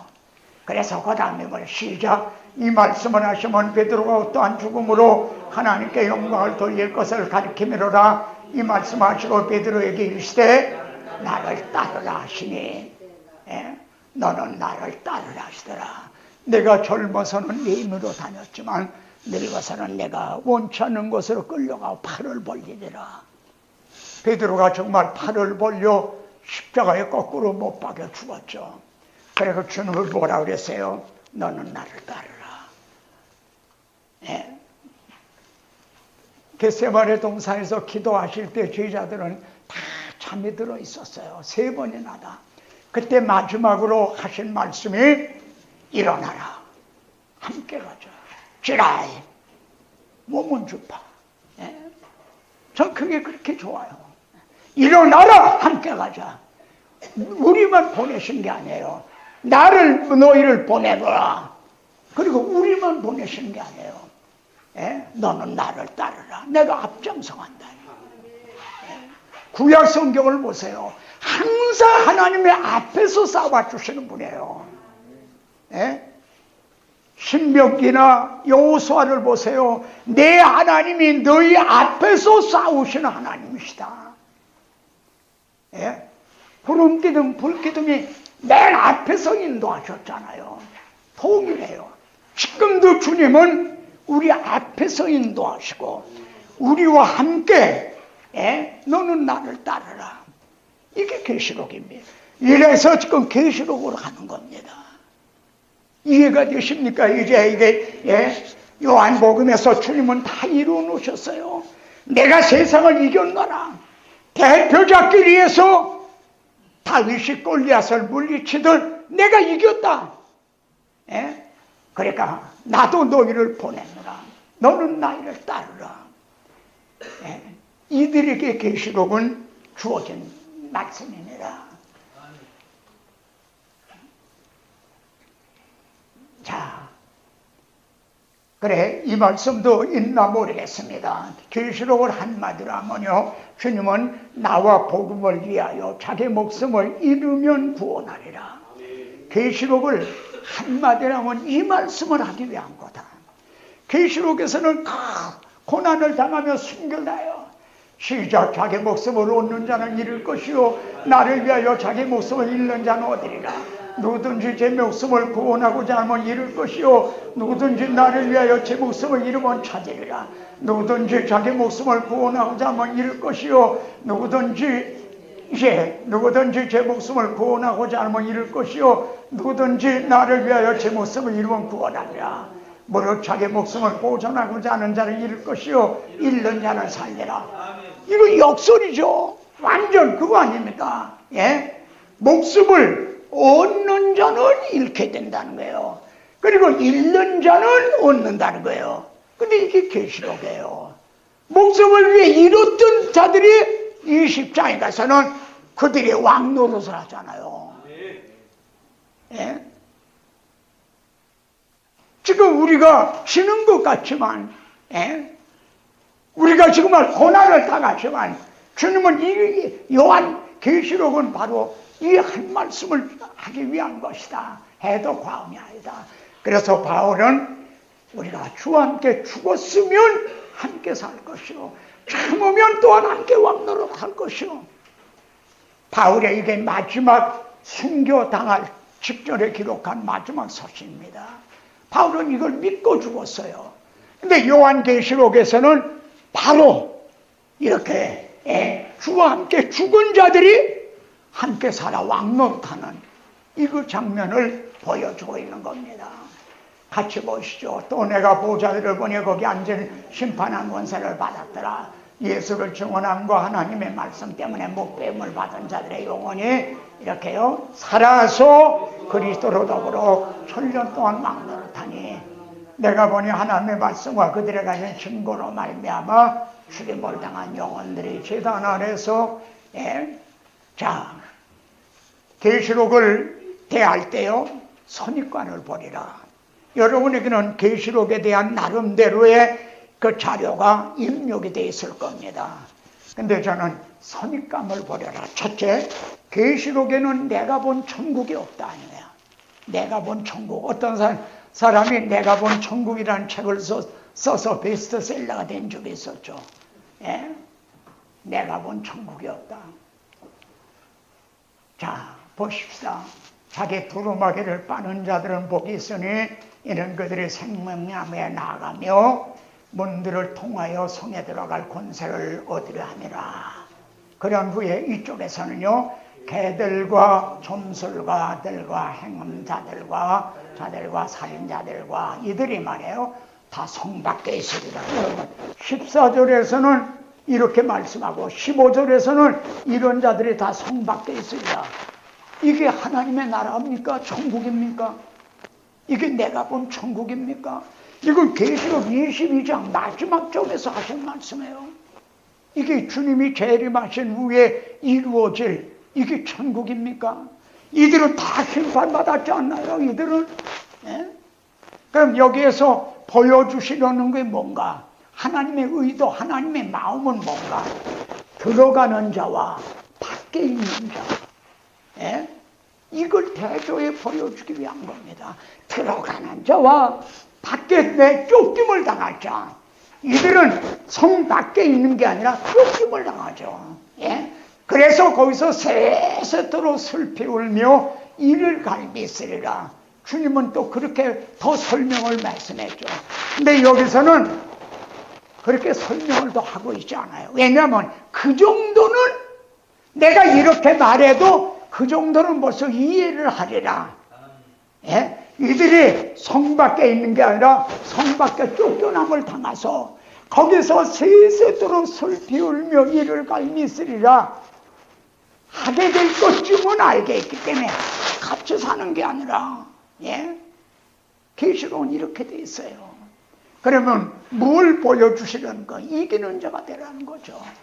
또요 계시록에는요 또 주님의 재림 장면도 없다. 저는 그렇게 말씀드렸어요. 제 책에서요.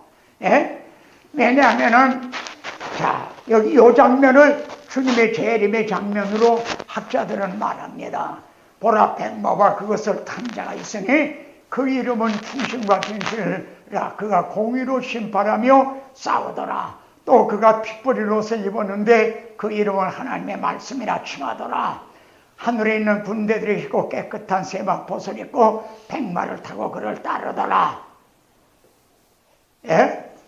여러분 여기 백마를 타고 또 그 군대들도 따라요. 그러니까 여기에 백마는 주님은 대장인 거죠. 대장. 예? 이 백마는 개선 장군들이 타는 거거든요.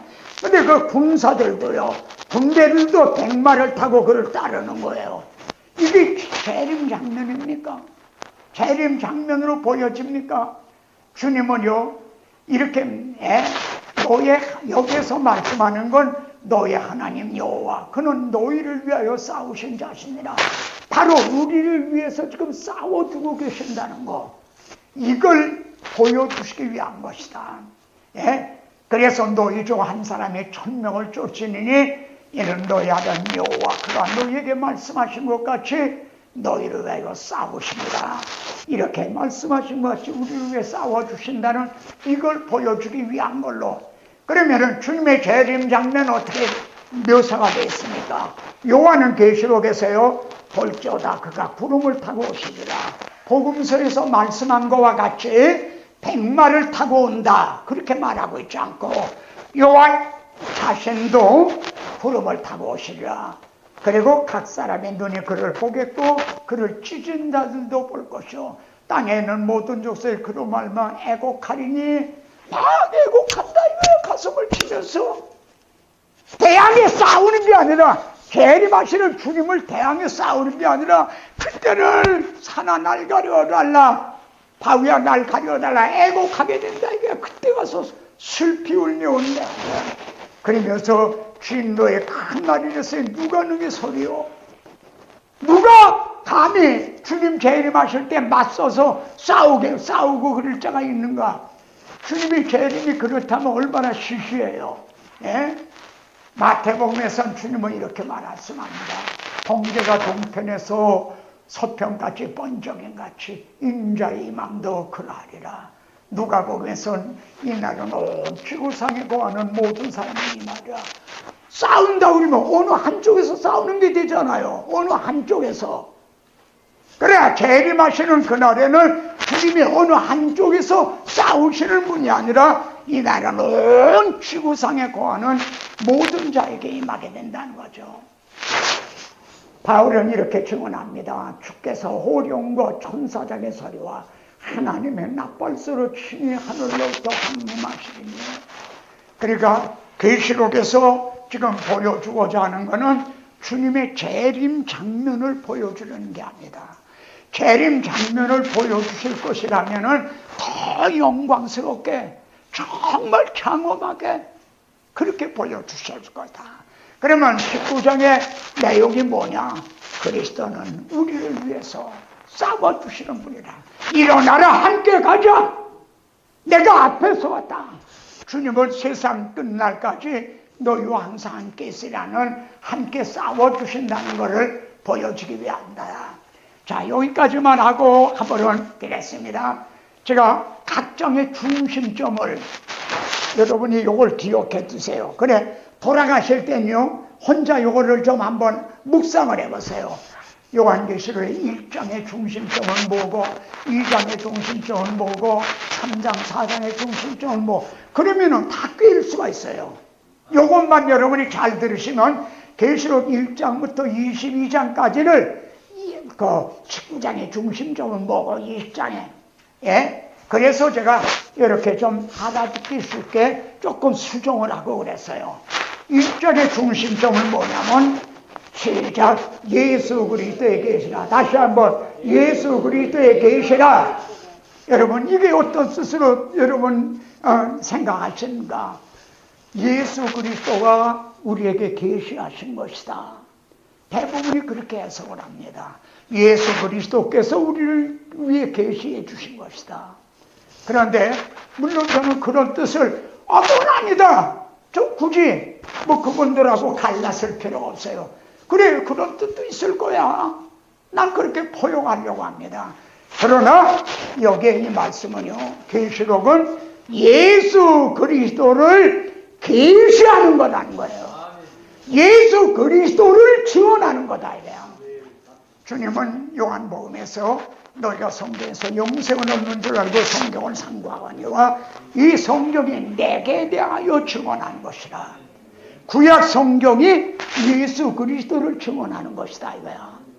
계시록도 예수 그리스도를 증언하고 있다는 거예요.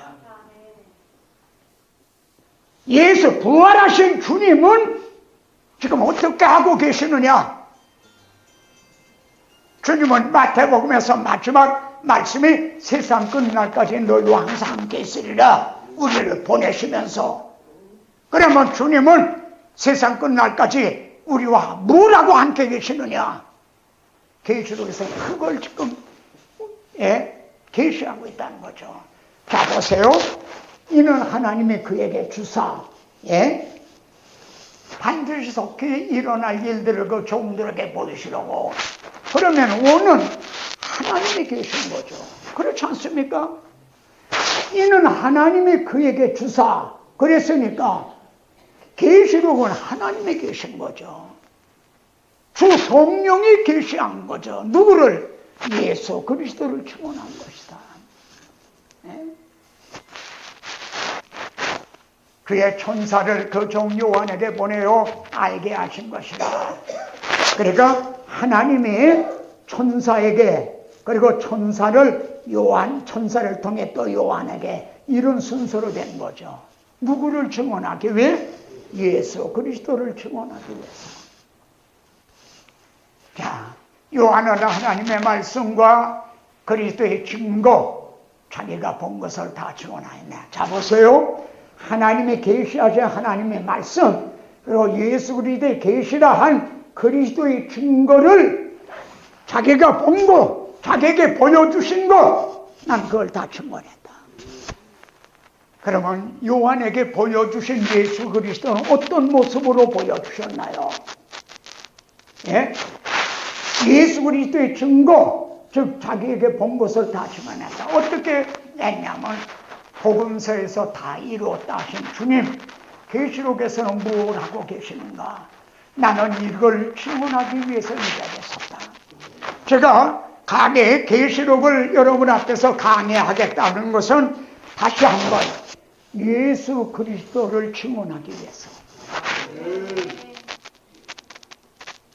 그리고 우리가 여러분도 계시록을 증언할 때는 무슨 비밀 문서를 해석하듯 하는 식으로 접근할 것이 아니라 계시록에서, 복음서에서 주님은 다 이루어 놓으셨어요.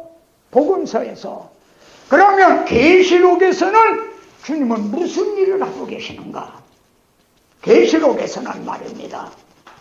이걸 증언하기 위해서다. 제가 쓴 책에는 나는 이 책을 예수 그리스도와 복음을 증언하기 위해서 썼습니다. 이것은 제가 주님을 처음 만났을 때 주님과의 약속입니다.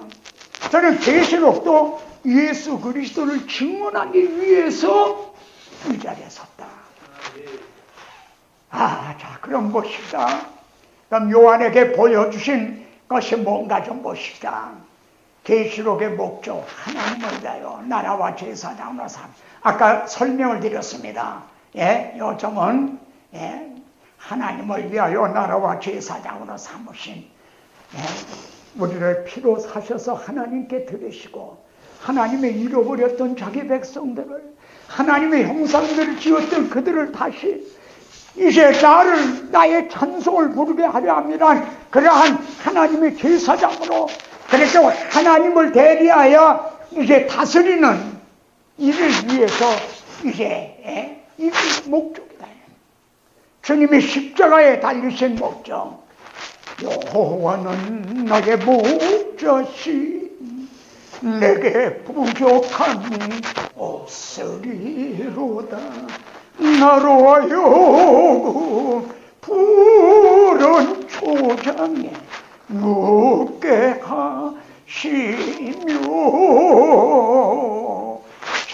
잔잔한 물가로 잔잔한 물가로 인도하시도다.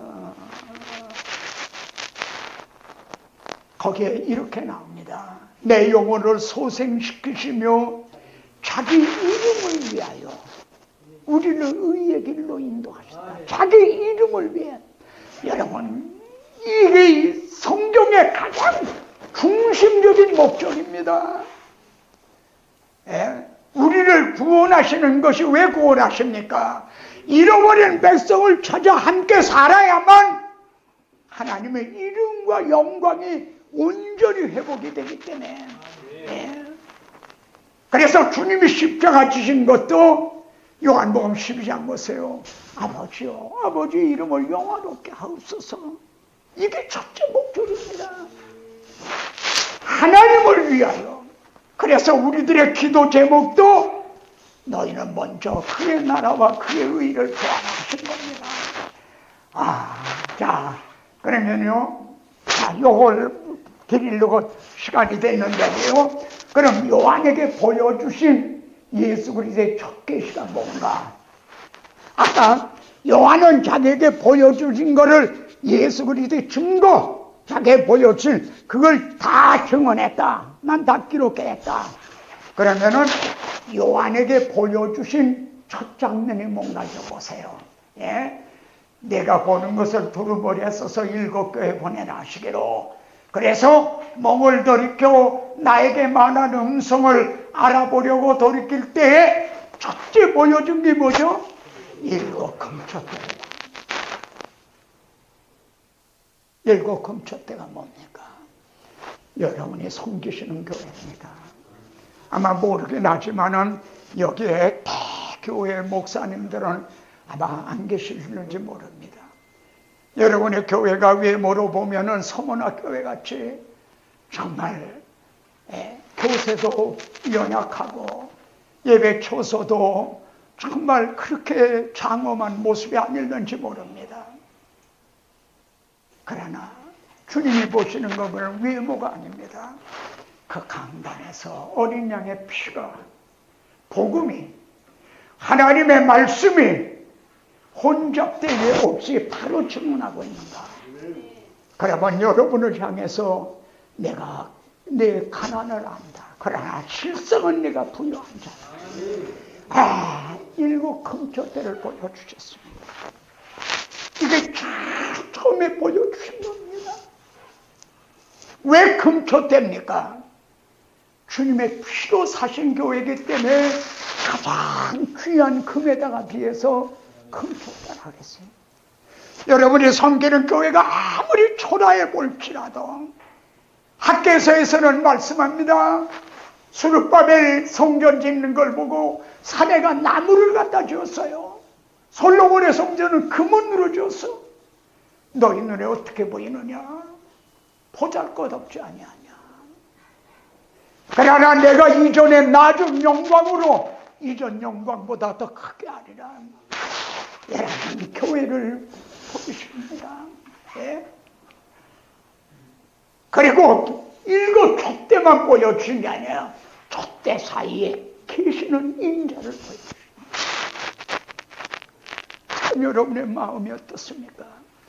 두세 사람만 내가 내 이름으로 모여도 내가 그들 중에 있느니라.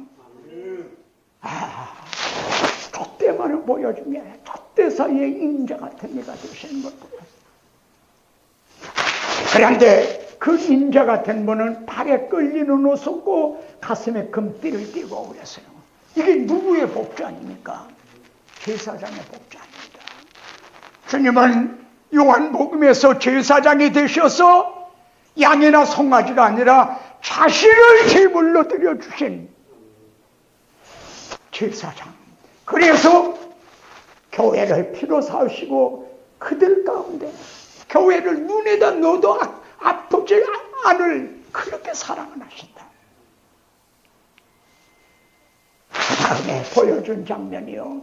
그의 발은 풀무에 달려난 빛날 주석 같고 그의 음성은 많은 물소리 같으며 오른손에 7뼈이 있고 그 입에서 좌우에 놀선 검이 나오고 얼굴은 해가 힘있게 비치는 것 같더라. 근데 여기는 제사장의 모습인데 여기는 야전군 사령관의 모습으로 등장합니다. 이게 계시록의 주님이십니다. 야전군 사령관과 같이 되신 분이 여러분 그 손에 7뼈를 붙잡고 계시다. 우선적으로 좁은 의미에는 7교회 사자, 목회자들인 여러분이 주님의 오른손에 붙잡고 계십니다. 그리고 입에서 좌우에 날선 검, 이게 성령의 검, 하나님의 말씀이죠. 근데 이 입에서 나오는 말씀을 여러분에게 주셨다는 거예요. 이제 여러분의 입에서 이 말씀을 배워나는 것. 이것이 요한에게 보여주신 첫 장면입니다. 기도드리겠습니다. 하나님의 발 아래 앉아 말씀을 받습니다. 주님의 피로 사신 주의 종들입니다. 말씀하신 것 같이 지금 이 시간도 주님 우리 가운데 거하심을 바라보며 믿습니다. 또한 이 말씀의 사역은 진리의 성령의 사역임을 인정하고 고백합니다. 저희들이 모두가 다 아직 어린아이 같고 듣는 게 둔하고 전하는 것도 둔합니다. 지혜와 계시의 영을 주셔서 잘 전하고 잘 알아듣게 하옵소서. 이제 말씀을 받을 때 눈이 밝아지게 하소서. 마음이 뜨거워지게 하소서. 이제 하나님의 사랑이 우리 마음에 부어지게 하소서. 그래야 믿음 위에 더 믿음을 주시고 은혜 위에 더 은혜를 주셔서 충만 중에 더욱 충만케 하여 주실 걸 믿습니다. 이제 종들이 원하는 것보다 주님이 더 원하시는 걸 믿습니다. 이제 원하고 구하고 생각하는 것에 더 넘치도록 하여 주실 예수 그리스도 이름으로 기도드리옵나이다. 아멘.